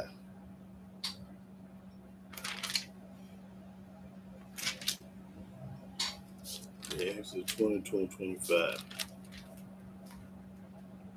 Exodus chapter 22, verse 25. If thou lend money to any of my people that is poor by thee, if you lend anybody some money that's poor by thee, thou shalt not be to him as an usher. Don't put no interest on it. Neither shalt thou lay upon him usury. In other words, don't put no interest on it. If you loan a person $10, that's all you get back at 10. Don't charge them no 12 or 15 or $20. You don't do that. Read that again. If thou lend money to any of my people that is poor by thee, if they poor and they lend some money, you don't charge no interest. Thou shalt not be to him as a usurer, neither shalt thou lay upon him usury. That's right. Don't do that. Okay, let's go to 23 and 3. Exodus chapter 23, verse 3. Neither shalt thou countenance a poor man in his cause. Don't countenance a poor man in his cause. Make fun of him, but little. Don't do that. Okay, let's see. 6 verse. Skip, yeah. Verse 6.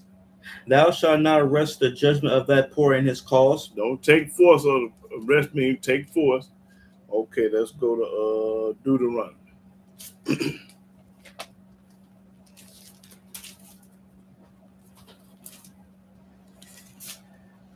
Deuteronomy.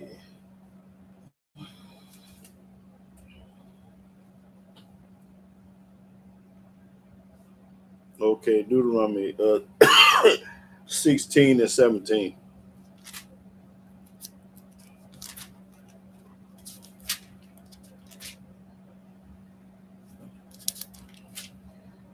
Deuteronomy chapter 16, verse 17.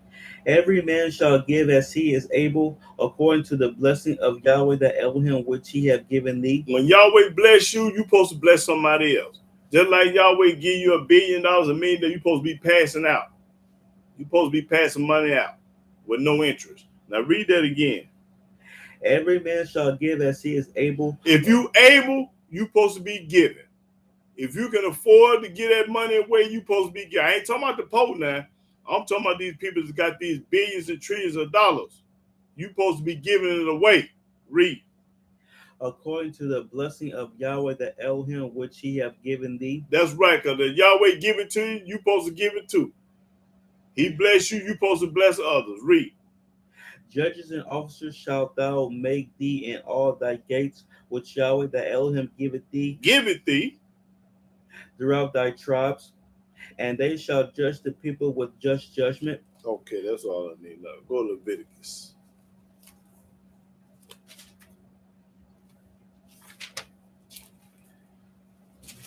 Let's see. Leviticus.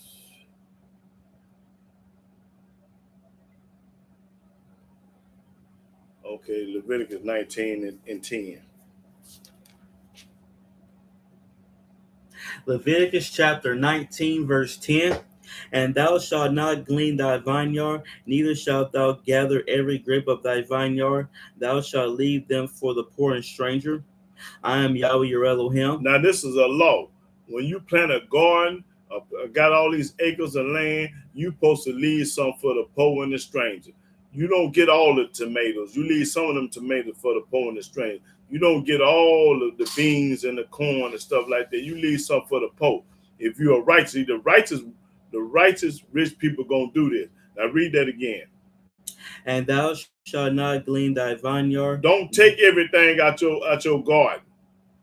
neither shalt thou gather every grape of thy vineyard. Don't you get every grape out your vineyard. You leave some for the poor. Thou shalt leave them for the poor and stranger. I am Yahweh your Elohim. Yahweh said, leave some for the poor. Yahweh say, leave it for the poor. Don't you get all them tomatoes. Don't you get all them apples. You leave some for the poor. That's right. That's what a righteous rich man gonna do. A wicked man ain't. Okay, let's go to 23. That was let's do it again. 23. Let's see. And 22. Leviticus, yeah. Leviticus chapter 23, verse 22. And when ye reap the harvest of your land, thou shalt not make clean riddance of the corns of thy field when thou reapest, neither shalt thou gather any gleaning of thy harvest. Thou shalt leave them unto the poor and to the stranger. I am Yahweh your Elohim. That's right. Let's go again. Okay, let's go to 2 Samuel.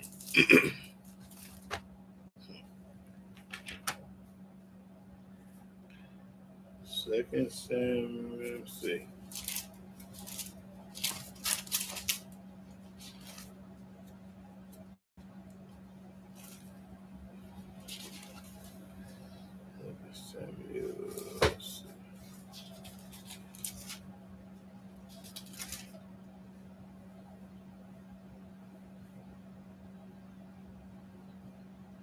Oh, okay. I read that already. But yeah. Okay. Let's see.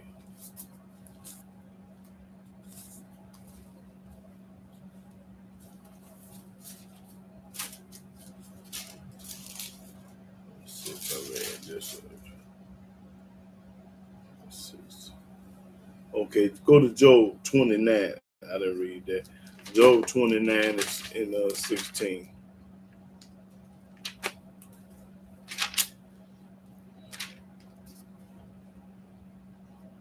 Job chapter 29, verse 16. I was a father to the poor, Joseph, I was a father to the poor. and the cause which I knew not I searched out. And the things that I didn't know, I searched them out. But I gave to the poor. In other words, okay. Again, so that's let me see.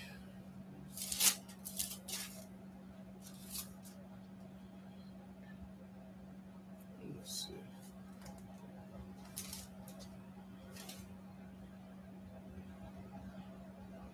Okay, 36 and 6. No, let me see. Hold on. Job 36 and 6. Yeah. Job chapter 36, verse 6.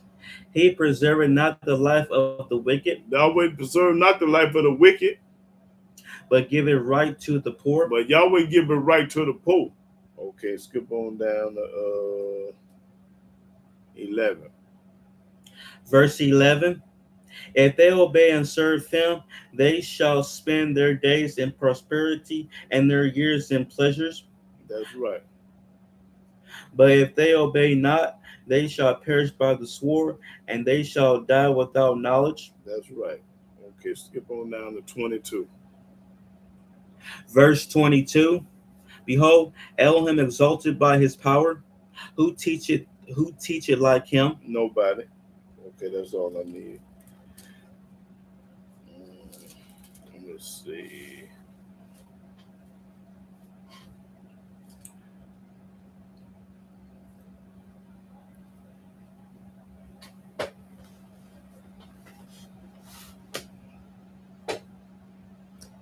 Hold on, let me see. Job, that was 36. Let me see.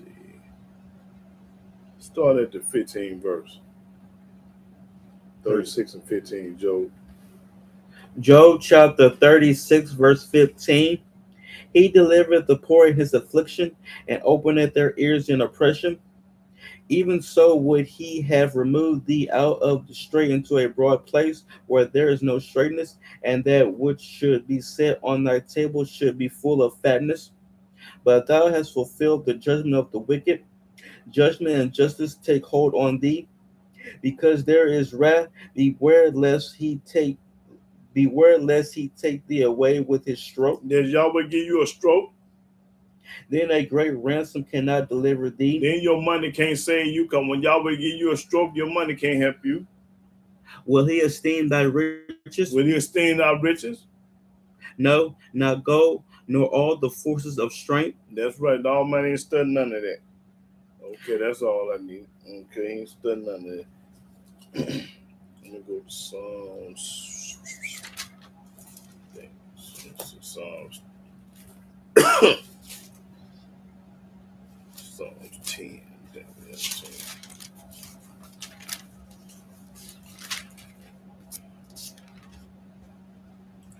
Psalms 10 started the second verse. 2. Psalms chapter 10, verse 2. The wicked and his pride doeth persecute the poor. Let them be taken in the devices that they have imagined. For the wicked boasted of his heart's desire. The wicked always bragging. And blessed the covetous, whom Yahweh abhorreth. Yahweh hate. Abhor mean hate. The wicked, through the pride of his countenance, will not seek after Elohim. The wicked ain't studying the Most High Yah. Elohim is not in all his thoughts. God ain't in his thoughts. He ain't thinking about Yah. His ways are always grievous. His ways is always grievous. Thy judgments are far above out of his sight. As for all his enemies, he puffeth at them. He hath said in his heart, I shall not be moved, for I shall never be in adversity. His mouth is full of cursing and deceit and fraud. Under his tongue is mischief and vanity. He sitteth in the lurking places of the villages, and the secret places do he murder the innocent. He murdered the innocent. His eyes are privately set against the poor. Privately slick and sneaky against the poor. He lie in wait secretly as a lion in his den. He lie in wait to catch the poor. He doth catch the poor when he draw him into his net. That's the police. Talking about the police. Just talking about what the police do. He croucheth and humbleth himself, that the poor may fall by his strong ones. He hath said in his heart, Elohim hath forgotten. He hideth his face. He will never see it. Come on, you ain't gonna never see it. That's a lie. Arise, O Yahweh, O Elohim, lift up thy hand. Forget not the humble. Wherefore do the wicked content Elohim? He hath said in his heart, thou wilt not require it. Thou hast seen it, for thou beholdest mischief and spite to require it with thy hand. Okay, that's all I need with that. Let's go to Psalms 36.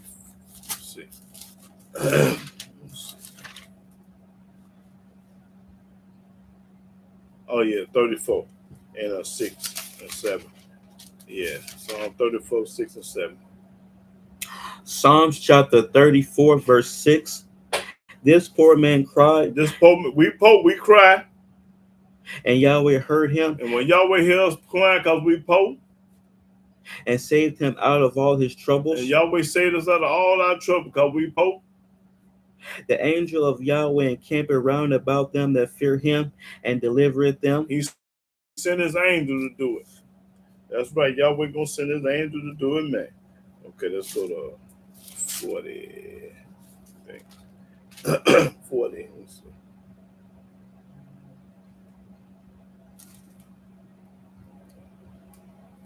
Let's see. 41. Oh, okay. 41 and 1. Yeah. Psalms chapter 41, verse 1. Blessed is he that considereth the poor. Blessed is the person that's thinking about the poor. Everybody that's thinking about the poor, the rich people that's thinking about the poor, bless them. Read it again. Blessed is he that considereth the poor. That's thinking about the poor. Yahweh will deliver him in time of trouble. Yahweh going to deliver him in time of trouble. Yahweh will preserve him He gonna preserve him and keep him alive, and keep his poor man alive. and he shall be blessed upon the earth. And his poor man gonna be blessed upon the earth. And thou wilt not deliver him unto the will of his enemies. He ain't gonna let his enemies do nothing to him. Y'all ain't gonna let your enemies touch you. Okay, that's all I need. Let's see.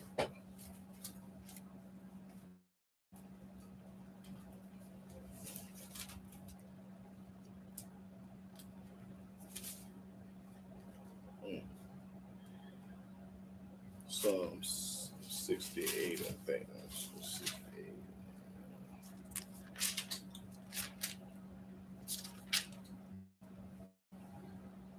68.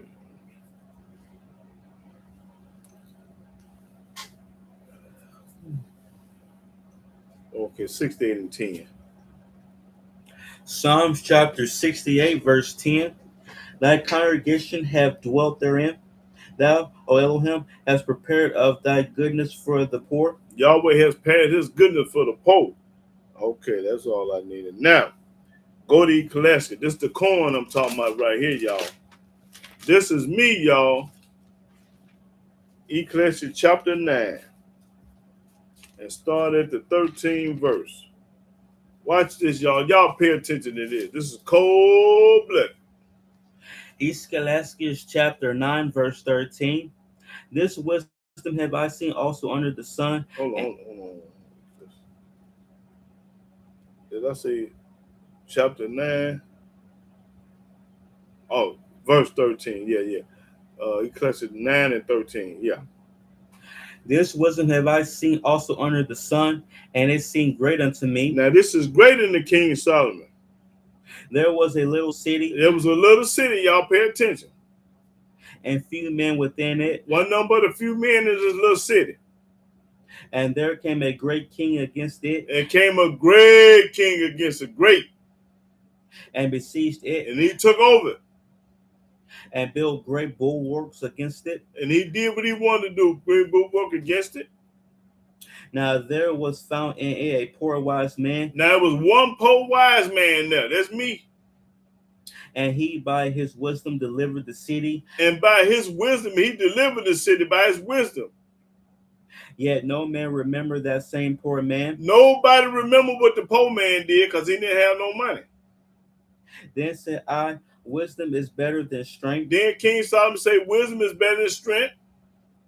Nevertheless, the poor man's wisdom is despised. The poor man's wisdom is hated. He's despised. And his words are not heard. And his words ain't heard. Don't nobody want to listen to me. That's when I got so many little followers. Because I ain't got enough money for them. If I had plenty of money and was lying to them, they'll listen to me. But by me being poor and telling the truth, they don't want to hear it. Now read that again, whole thing again. This wisdom have there was a little city. There was a little city and few men within it. A little city like Klondike, y'all. We won't just use Klondike. A little city. And there came a great king against it. It become a great king. Everybody scared up. And besieged it and built great bulwarks against it. He came and did what he wanted. He took over the city and did what he wanted to do. Now there was found in it a poor wise man. Was a poor wise man. He wasn't only poor, but he was wise. He had plenty of sense. And he by his wisdom delivered the city. And he figured out how to deliver the city, this poor man. Yet no man remember that same poor man. Yet they don't remember what he did because he was poor. Oh, he didn't do nothing. He lied, they criticized the poor man. Then said I, wisdom is better than strength. Then King Solomon said, wisdom is better than strength. Nevertheless, the poor man's wisdom is despised. That's what the poor man's wisdom is despised. My wisdom, what I got, is despised. They hate me because they think I don't know what I'm talking about because I'm poor. Oh, that nigga ain't got no money. He don't know what he talking about. He ain't been to college. He ain't got his degree. He ain't got no master's or nothing. So he don't know nothing. But you a lie. Read. And his words are not heard. And don't nobody want to hear me. Why? That's it. Because I'm poor. I ain't got enough money. But when rich folks speak, everybody go hear them. And half the time they lying. When the rich talk, they lying. When the poor man like me talk, I'm telling the truth, but they don't want to hear me. I'm despised and hated. Okay, that's what I mean right there. That was corn, y'all. Okay, now I'm finna go to the New Testament and show you what the New Testament say. Let's go to about the rich folk. Well, according to the New Testament, all the stingy rich people going to hell. Now, that's what they books say. Is it true? I don't know. But I'm talking about what's written. And they believe in the new, all the Christians and all the Gentiles, they believe in the New Testament. So let's see what they say. Let's go to Matthew 10. Let's see. Matthew 10 and 5. Matthew chapter 10, verse 5. These 12 JC sent forth and commanded them, JC sent 12 of his disciples somewhere, saying, Go not into the way of the Gentiles. Don't go to the Gentiles. And to any city of the Samaritans enter ye not, but go rather to the lost sheep of the house of Israel. Go to the children of Israel. As ye go, and when you go, preach this what you tell them, saying, the kingdom of heaven is at hand. Tell all Israelites the kingdom of heaven is at hand. Heal the sick. And while you tell them that, heal the sick. Cleanse the lepers. Clean the lepers. Raise the dead. Raise the dead. Cast out devils. Cast out devils. Freely ye have received, freely give. Hey, don't charge them. Now the preachers don't know, but they don't read this. The JC say don't charge them. Freely give it and freely, tell it. Don't charge. Watch this verse. Read the next one. Provide neither gold. Don't provide no gold. Nor silver, nor brass in your purses. Don't put in your purse. What is a purse? Hold it. Let me let you know the preachers ain't got no business taking no money. What is a purse? Let's see. How you spell that?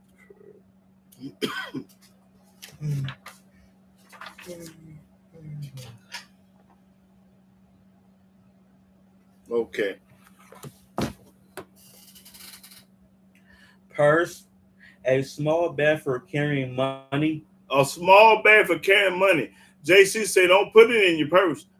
In other words, don't tax the people. Give it to them free. Now let's read that again. Read that that 9th verse. Provide neither gold. Don't take no gold. Nor silver. No silver. Nor brass. No brass in your purses. JC say don't take nothing. He popping corn, y'all. I'm gonna show y'all the truth is in the book. So all these rich folks supposed to be giving. They ain't supposed to be taking. Ain't a church in this world supposed to be receiving nothing. They supposed to be giving. JC tell you that. Okay, let's go to 19. Okay, 19. Matthew 19. And let me see where I want to start. At the 16th verse. Matthew chapter 19, verse 16. Watch this, y'all. And behold, one came and said to him, Good master. A rich man came to JC and told him, Good master. What good thing shall I do? What should I do, JC? That's rich man want to know. What should I do if I might have eternal life? Read. That I may have eternal life.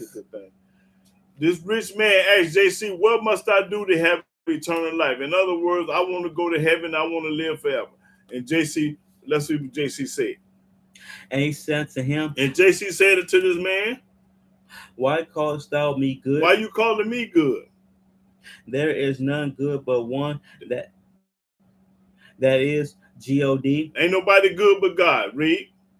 But if thou wilt enter into life. But if you want to enter the life and if you want to go to heaven, keep the commandments. Keep the commandments. We're going to tell them something else too. Keep the commandments. Keep reading. He said unto him, which JC said. He said, which commandment to keep? Thou shalt do no murder. JC told no murder. Thou shalt not commit You ain't adultery. supposed to commit adultery. Thou shalt not steal. Don't steal. Thou shalt not bear false witness. Honor thy father and thy mother. And thou shalt love thy neighbor as thyself. Now JC told him what to do. Now watch this. The young man said unto him, All these things have I kept from my youth up. I did all these things ever since I was a child. I ain't never broke none of the commandments. Read. What lack I yet? JC said unto him, If thou wilt be perfect, Now he said, if you'll be perfect, go and sell that thou hast, and go and sell everything you got. Sell your houses, your cars, your land, and everything. and give to the poor. And get to the poor. Once you sell it, since you done kept the commandment, now you got something else to do. Go sell your houses, your cars, and your land, and give it to the poor. Read. And thou shalt have treasure in heaven. And then once you sell it, you're going to have treasure in the heaven. JC popping corn, y'all. And come and follow me. Then you can come follow me. But when the young man heard that saying, But when the young man heard what JC said, he went away sorrowful. he went away sorrowful. Why? Because he didn't want to sell and give up his money. That's the reason he went away sorrowful. Because these people are hypocrites. They ain't listening to JC. They ain't listening to me. They ain't listening to nothing. Because JC told you to go and sell everything you got and give it to me because I'm poor. So if you ain't gave it to me or my people that's on this end of this poor, then you going against what JC said and you a hypocrite. And the truth ain't in you. Keep reading. For he had great possessions. He had great possession. 10 Cadillacs, 2,000 fields, and 50 houses. Then said JC unto his disciples, Verily I say unto you, that a rich man shall hardly enter into the kingdom of heaven. Then he said, a rich man ain't going to heaven. You can't even go to heaven. And again I say unto you, And JC said unto him, it is easier for a camel to go through the eye of a needle. It's easy for a camel to go through an eye of a needle than the rich man to enter the kingdom of heaven. Keep reading. Than for a rich man to enter into the kingdom of God. So that means telling me that can't no stingy rich people go to heaven, according to JC, according to your book. Now, I didn't tell it to you. I read it to you and showed it to you. Now, if you don't understand that, then I don't know what to tell you. Because your God, your Messiah, your Son of God, or whatever you want to call him, whatever title name you want to put on, read it again. I'm gonna read it one more time so it'll sink in. Okay, just read that 21. JC said to him, JC told this rich man that had everything, if thou wilt be perfect, if you want to be perfect, go and sell that thou hast, go and sell everything that you own and got, and give to the poor. and once you sell it, give the money to the poor. Give the money to the poor. And thou shalt have treasure in heaven. Then you're going to have treasure in heaven. And come and follow me. And JC say, then come follow me. But when the young man heard that saying, when the young rich man heard that saying, he went away sorrowful. Man, I ain't finna sell all my stuff. I don't want to go to heaven. If I got to give everything up and follow you, man, I ain't studying that. He got the backpedaling then. For he had great possessions. He had great possession. Had everything. Had Sears Tower. Had buildings and Walmarts and McDonald's. He had everything. Read. Then said JC unto his disciples. Then JC said to the 12 disciples, Verily I say unto you, that a rich man shall hardly enter into the kingdom of heaven. That a rich man ain't going to heaven. Why? Because he don't want to give up that money. And again I say unto you, it is easier for a camel to go through the eye of a needle than for a rich man to enter into the kingdom of God. That's right. It's easy for a camel to go through an eye of a needle than a rich man to go to heaven. So that tell me ain't none of y'all going. If you ain't did this yet, you ain't going nowhere. That's right. JC popping corn. I'm going to show you the truth that's in the book. Okay, let's move on. Let's go to Luke 6.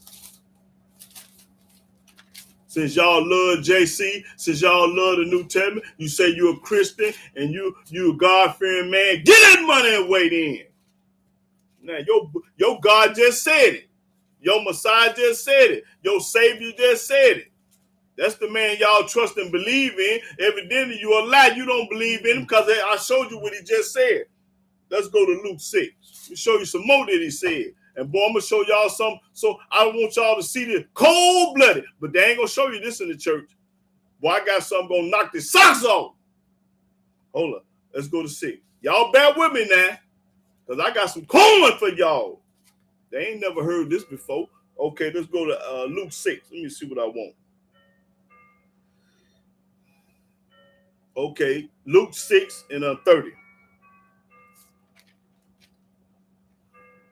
Luke chapter 6, verse 30. Give to every man that asketh of thee. Give every man what they ask you for. If he tell you to give him $1,000, give it to him. And of him that taketh away thy goods, ask them not again. That's right. Don't take it back. As ye would that men should do to you, do ye also to them likewise. Do also to ye likewise. Okay, let's skip on down to 38. Verse 38. Give, and it shall be given unto you. Give, and it given unto you. Give. Good measure, pressed down and shaken together and running over, shall men give into your bosom. Give into your bosom. For with the same measure that ye meet withal, it shall be measured to you again. That's right. Okay, let's go to Luke 11. Luke 11. Let's see.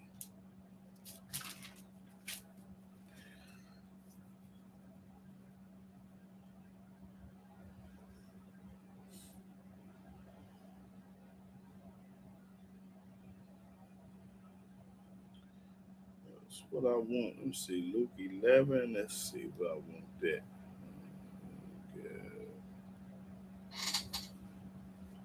Okay, 8. 11 and 8. Luke chapter 11, verse 8. I say unto you, though he will not rise and give him, because he is his friend, yet because of his importunity, he will rise and give him as many as he needeth. Give him many as he needed. And I say unto you, ask, and it shall be given you. All you got to do is ask a rich person something, they're going to give it to you. Seek, and ye shall find. Knock, and it shall be opened unto you. For everyone that asketh, receive it. Everybody that asks for something supposed to receive it from somebody rich. And he that seeketh findeth, and to him that knocketh it shall be opened. Okay, that's all I needed. Let's go to 18. Let's see.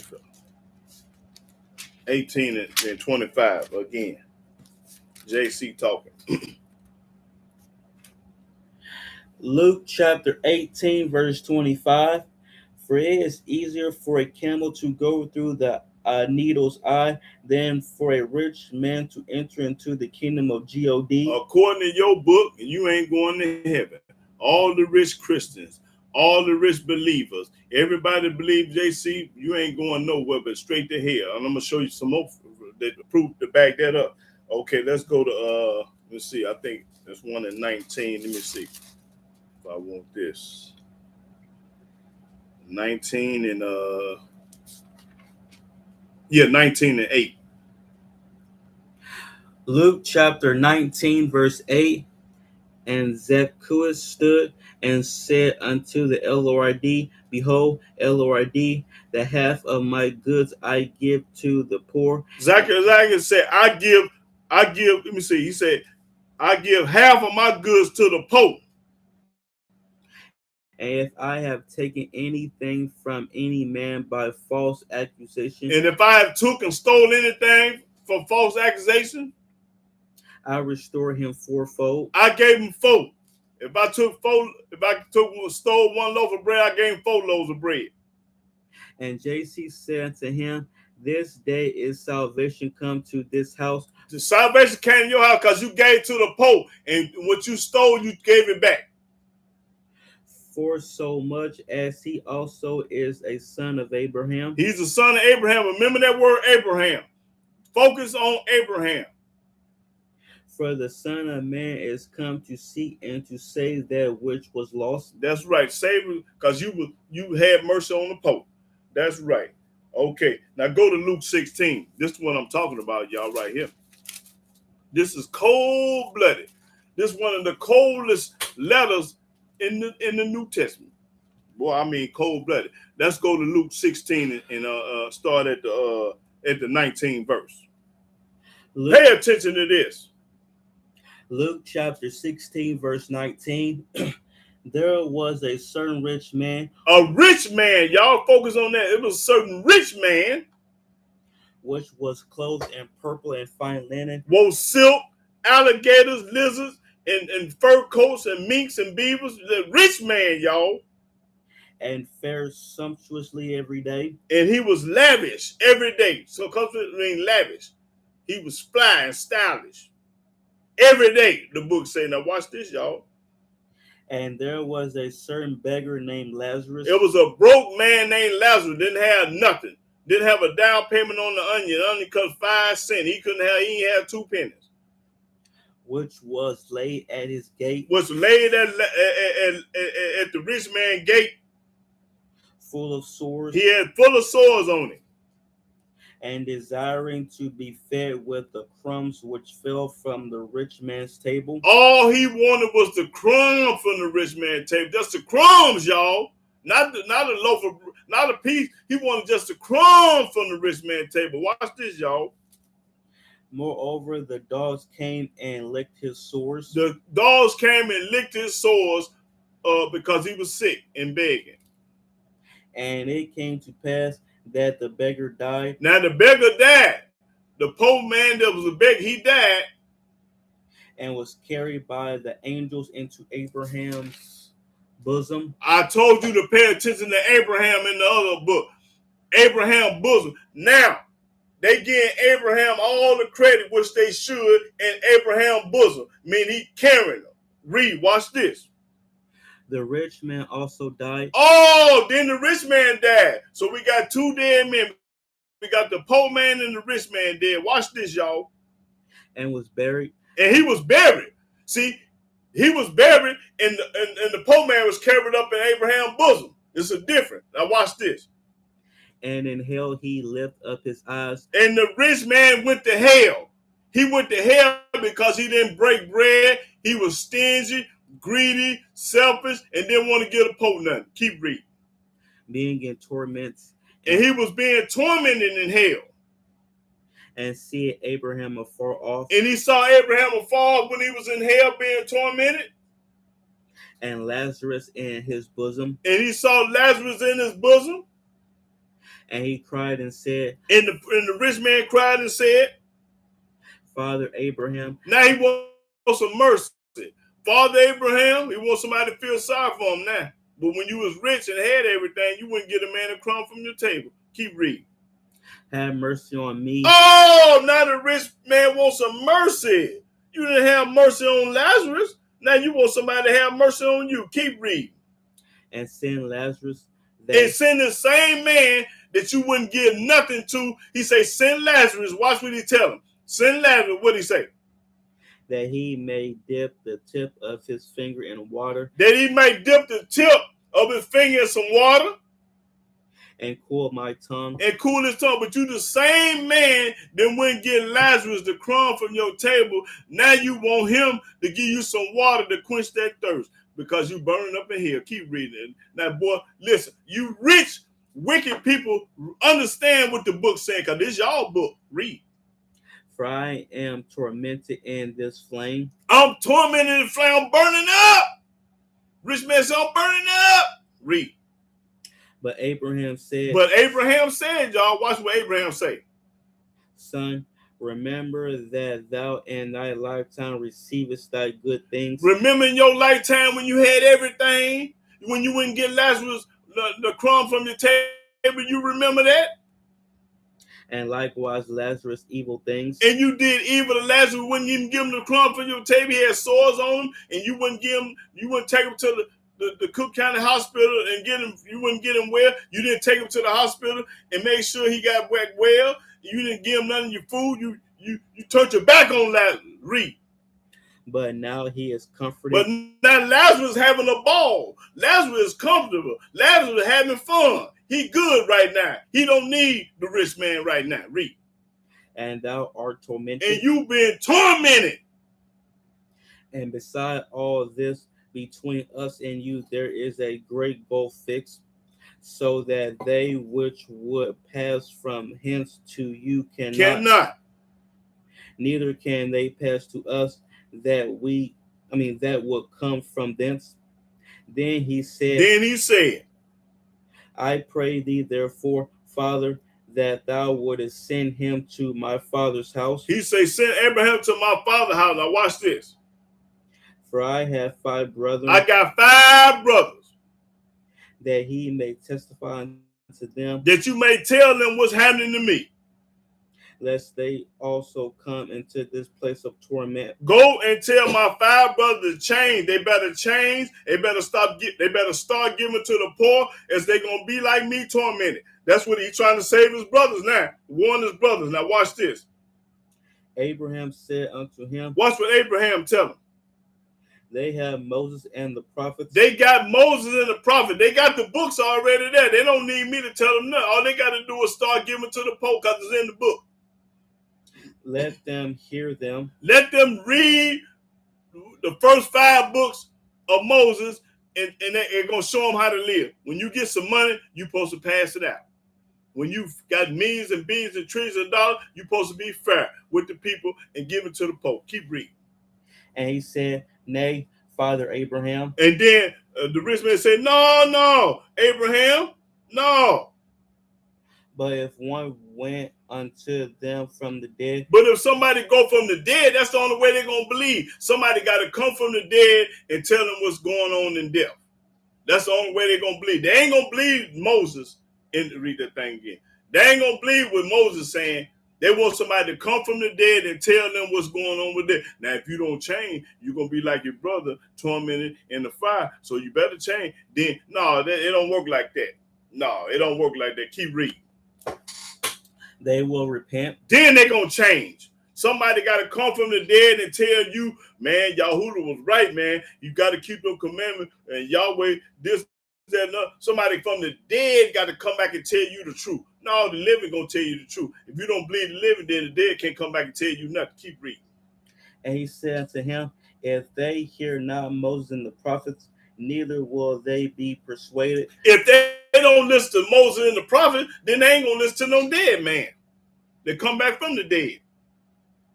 Though one rose from the dead. That's right. If we got the law right now and you ain't listening to what the law say, ain't nobody going to die and come back and tell you nothing, because even if they died and came, you still wouldn't believe it. You wouldn't listen. So it's irrelevant for somebody to come back from the dead and tell you anything, because you ain't going to believe it no way. That's right. The book popping it. Okay, let's go to Acts.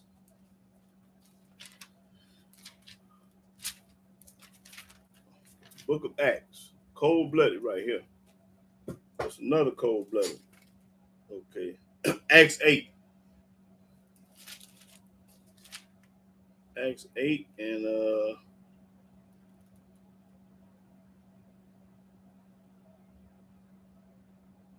14. Acts chapter 8, verse 14. Now when the apostles which were at Jerusalem heard that Samaria had received the word of God, they sent unto them Peter and John. Now when they sent and heard the word, watch this. Who, when they were come down, prayed for them that they might receive the Holy Ghost. That they may receive the Holy Ghost. Watch this. For as yet he was fallen upon none of them, only they were baptized in the name of the Lordjc. Then laid they their hands on them, and they received the Holy Ghost. And when Simon saw that through laying on of the apostles' hands the Holy Ghost was given, he offered them money. He tried to buy it. He offered them money. Because he wanted it. saying, "Give me also this power, Give me this power like he gonna pay for it. Money ain't gonna get it. that on whomsoever I lay hands, he may receive the Holy Ghost." But he want to pay for it, y'all. But Peter said to him, But Peter told him, "Thy money perish with thee, your money gonna die with you. because thou hast thought that the gift of God may be purchased with money." Because you thought you can buy your way. You thought you can buy your way? Peter told him, no, you can't buy your way.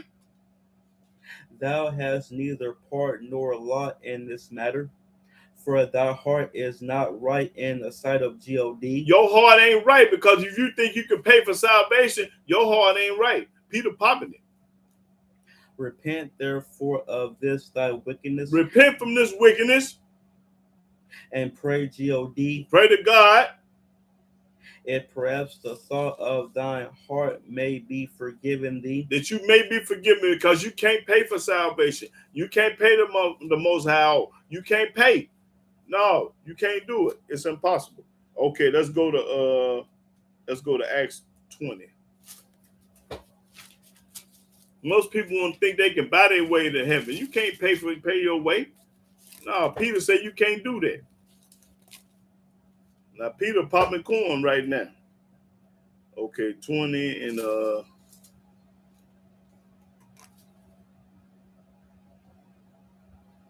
okay, 20 and 35. Acts chapter 20, verse 35. "I have showed you all things, JC said, I have showed you all things. how that so laboring ye ought to support the weak, How you supposed to support the weak, and to remember the words of the Lord JC, and to remember what JC said. how he said, How he said, it is more blessed to give than to receive." it is more blessed to give than receive. Boy, he popping corn, y'all. Now, I'm ready for comment and question. Get on out this book. I'm ready for comment and question. JC say give it up. JC say give it up. That's y'all God. That's y'all Messiah. That's who y'all follow and believe. So do what he say do. If you don't do what he say do, then you a hypocrite and the truth ain't in you, a liar. That means you a hypocrite. If JC say give the poor people the money and you don't give it to them, then you a hypocrite. Then you hate your Messiah, or whoever you want to call it. You just lying and perpetrating fraud. You don't really believe JC and what he say. Sell everything and give it to the poor like he told the rich man. I say I'm ready for comment and question. Talk to me. Now let me tell this story first. I worked at this company for like 7 years. The man fired me because I wouldn't stop talking about Yah. He laid me off and gave me my unemployment, which was cool. I was cool with that. But see, years later, a guy died at that job. He had the rest. He was down in one of these rail cars, and something happened. Well, to make a long story short, he died on the man's business. They anyway. So I heard he supposed to been paying for the funeral. Listen, that man died at that man's place. He did not pay for the funeral. He didn't get a man the last check. His father came up there to get his last check that the dead man worked for. He wouldn't get a man back the check. Now, what kind of mess is that? This rich man has got millions and billions of dollars. He wouldn't pay for the funeral, and he wouldn't get a righteous guy named Bob Johnson. This is a righteous brother. He's Italian. Oh, this thing messing up again. So the Italian guy, he had heard of how good of a worker I was. So I had met with him in the office and stuff. We talking. He said, how much you want me to pay you? I said, well, how much you paying all the other guys that's working? I think at the time, it's been 30 years ago, about $12. I said, well, I'll take the 12, that you giving everybody else. Now I could have said 15, 16, he would have gave it to him, but I was humble and righteous enough to to get what everybody else getting. I wasn't selfish in trying to get over them. I said, listen, whatever you paying all the rest of the guys, pay me the same.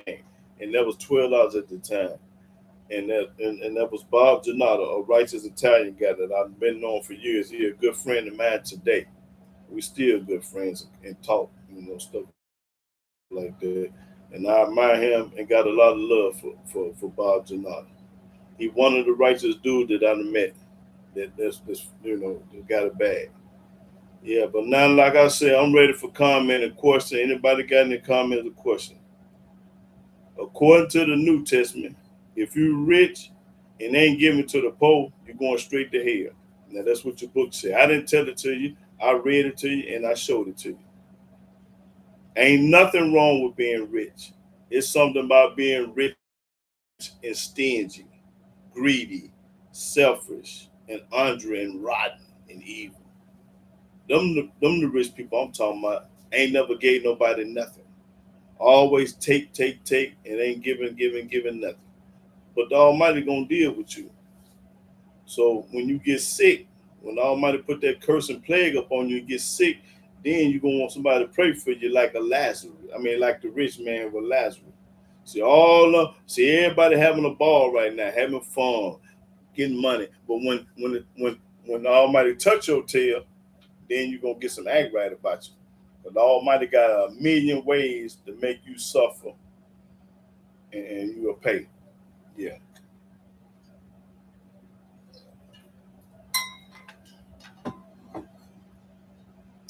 I said I'm ready for comment and question. Do anybody have any comment or question about the lesson?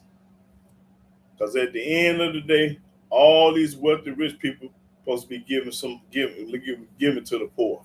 If you want Yahweh to have mercy on you. Yeah.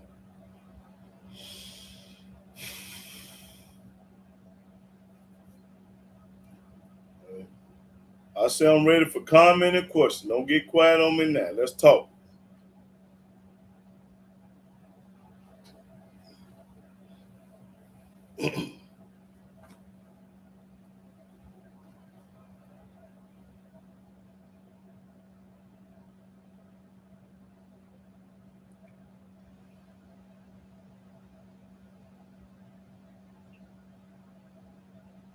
Like I said, I ain't got nothing against rich folks.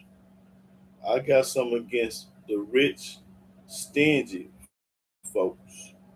It's okay to be rich. I'm not saying it's rich, but I had somebody tell me the other day, okay, go to Yashaban said go to Job 24 and 1 through 12. I might have read that. Go to Job 24. That's Yashaban. Job chapter 24, verse 1. Yeah, Why? 1 through 12. Why? Seeing times are not hidden from the Almighty, do they that know him not see his days? Some remove the landmarks, they violently take away flocks and feed thereof. They drive away the ass of the fatherless, they take the widow's ox for a pledge. They turn the needy out of the way, the poor of the earth hide themselves together. Behold, as wild asses in the desert, go they forth to their work, rising betimes for a prey. The wilderness yielded food for them and for their children. They reap every one his corn in the field, and they gather the vintage of the wicked. They cause the naked to lodge without clothing, that they have no covering in the cold. They are wet with the showers of the mountains, and embrace the rock for want of a shelter. They pluck the fatherless from the breast, and take a pledge of the poor. They cause him to go naked without clothing, and they take away the sheep from the hungry, which make oil within their walls, and tread their wine presses, and suffer thirst. Men groan from out of the city, and the soul of the wounded crieth out. Don't go past 12. Yet Elohim led not folly to them. All right. Praise the mighty Yah, Yashaban. Yeah, that's right. Always take it from the poor. That's what the rich evil doers do. Oh, Lena's out there. What's up, brother? Shabbat shalom. Yeah. Anybody else got any comment or question or scriptures pertaining to the lesson? Y'all can add something to it, or tell me some stories about this rich man, because I know all y'all that worked for somebody that wasn't no good, or they was some good. I know you have. You can't tell me you ain't worked for the righteous or the wicked. You work for both of them.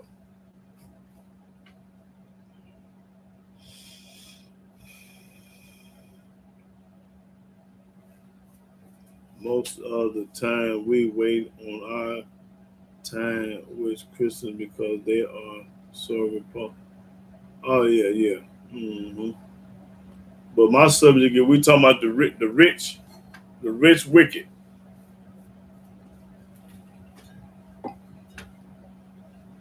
and most rich people they arrogant, they stingy and greedy and selfish and want it all, and don't want to share the wealth.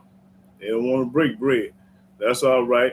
Tell them to read that Luke chapter 16, starting at the 19th verse. And boy, that's going to get it.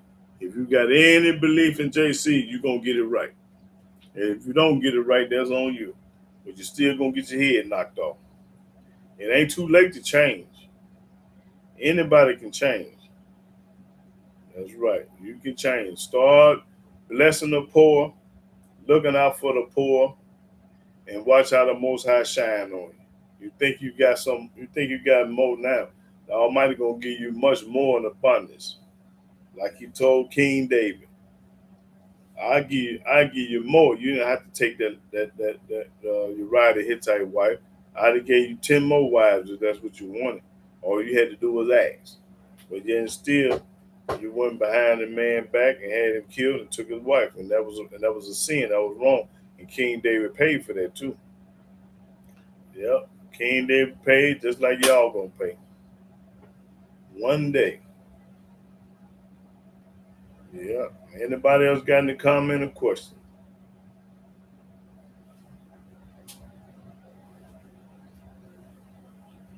Uh, Let me let you know that the most I go to Isaiah 50. Isaiah 50 and 4. Yeah, I go to Isaiah 50 and 4. Let you know that the most high, yeah, my God woke you up this morning. Isaiah chapter 50, verse 4. Yahweh Elohim have given me the tongue of the learned, that I should know how to speak a word in season to him that is weary. He waketh morning by morning. He wake you up morning. He wake you up every day. That's the verse 4. He waketh my ear to hear as to learn. And when he do wake me up, he wake my ear up to learn too. Because Yahweh wake your ear up to learn. See, Yahweh the one woke you up. You didn't wake yourself up. Your alarm clock didn't wake you up. That breakfast you smelled didn't wake you up. Yahweh woke you up. Read it one more time. Yahweh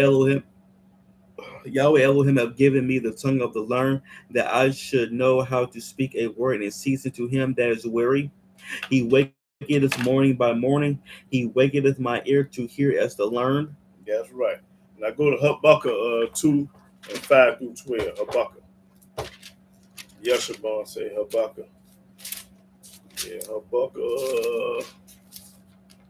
Yeah, Yah is the one who make everything rich, man. That's right. Yep, we already read it. Habakkuk, Okay, chapter 2, verse 5 through 12. Habakkuk chapter 2, verse 5. Yea, also, because he transgresseth by wine, he is a proud man, neither keepeth at home, who enlargeth his desire as hell, and and is as death, and cannot be satisfied, but gather unto him all nations, and heapeth unto him all people. Shall not all these take up a parable against him, and a taunting proverb against him, and say, woe to him that increaseth that which is not his? Yeah, trouble. Yeah, that's right. Woe is trouble. Yeah, that's right. How long? And to him that laddeth himself with thick clay? Shall they not rise up suddenly that shall bite thee, and awake that shall vex thee, and thou shalt be for booties unto them? Because thou hast spoiled many nations, all the remnant of the people shall spoil thee, because of men's blood, and for the violence of the land, of the city, and of all that dwell therein. Woe to him that coveted an evil countenance, and woe to him that coveted an evil covetousness to his house, that he may set his nest on high, that he may be delivered from the power of evil. Thou hast consulted shame to thy house by cutting off many people, and hast sinned against thy soul. For the stone shall cry out of the wall, and the beam out of the timber shall answer it. Woe to him that builded a town with blood, and established a city by iniquity. That's right. You're gonna be in trouble for doing it the wrong way. Absolutely right, Yashaban. Okay, he said go to Ezekiel 22. Ezekiel 22, started 29 through 31. 29 through 31.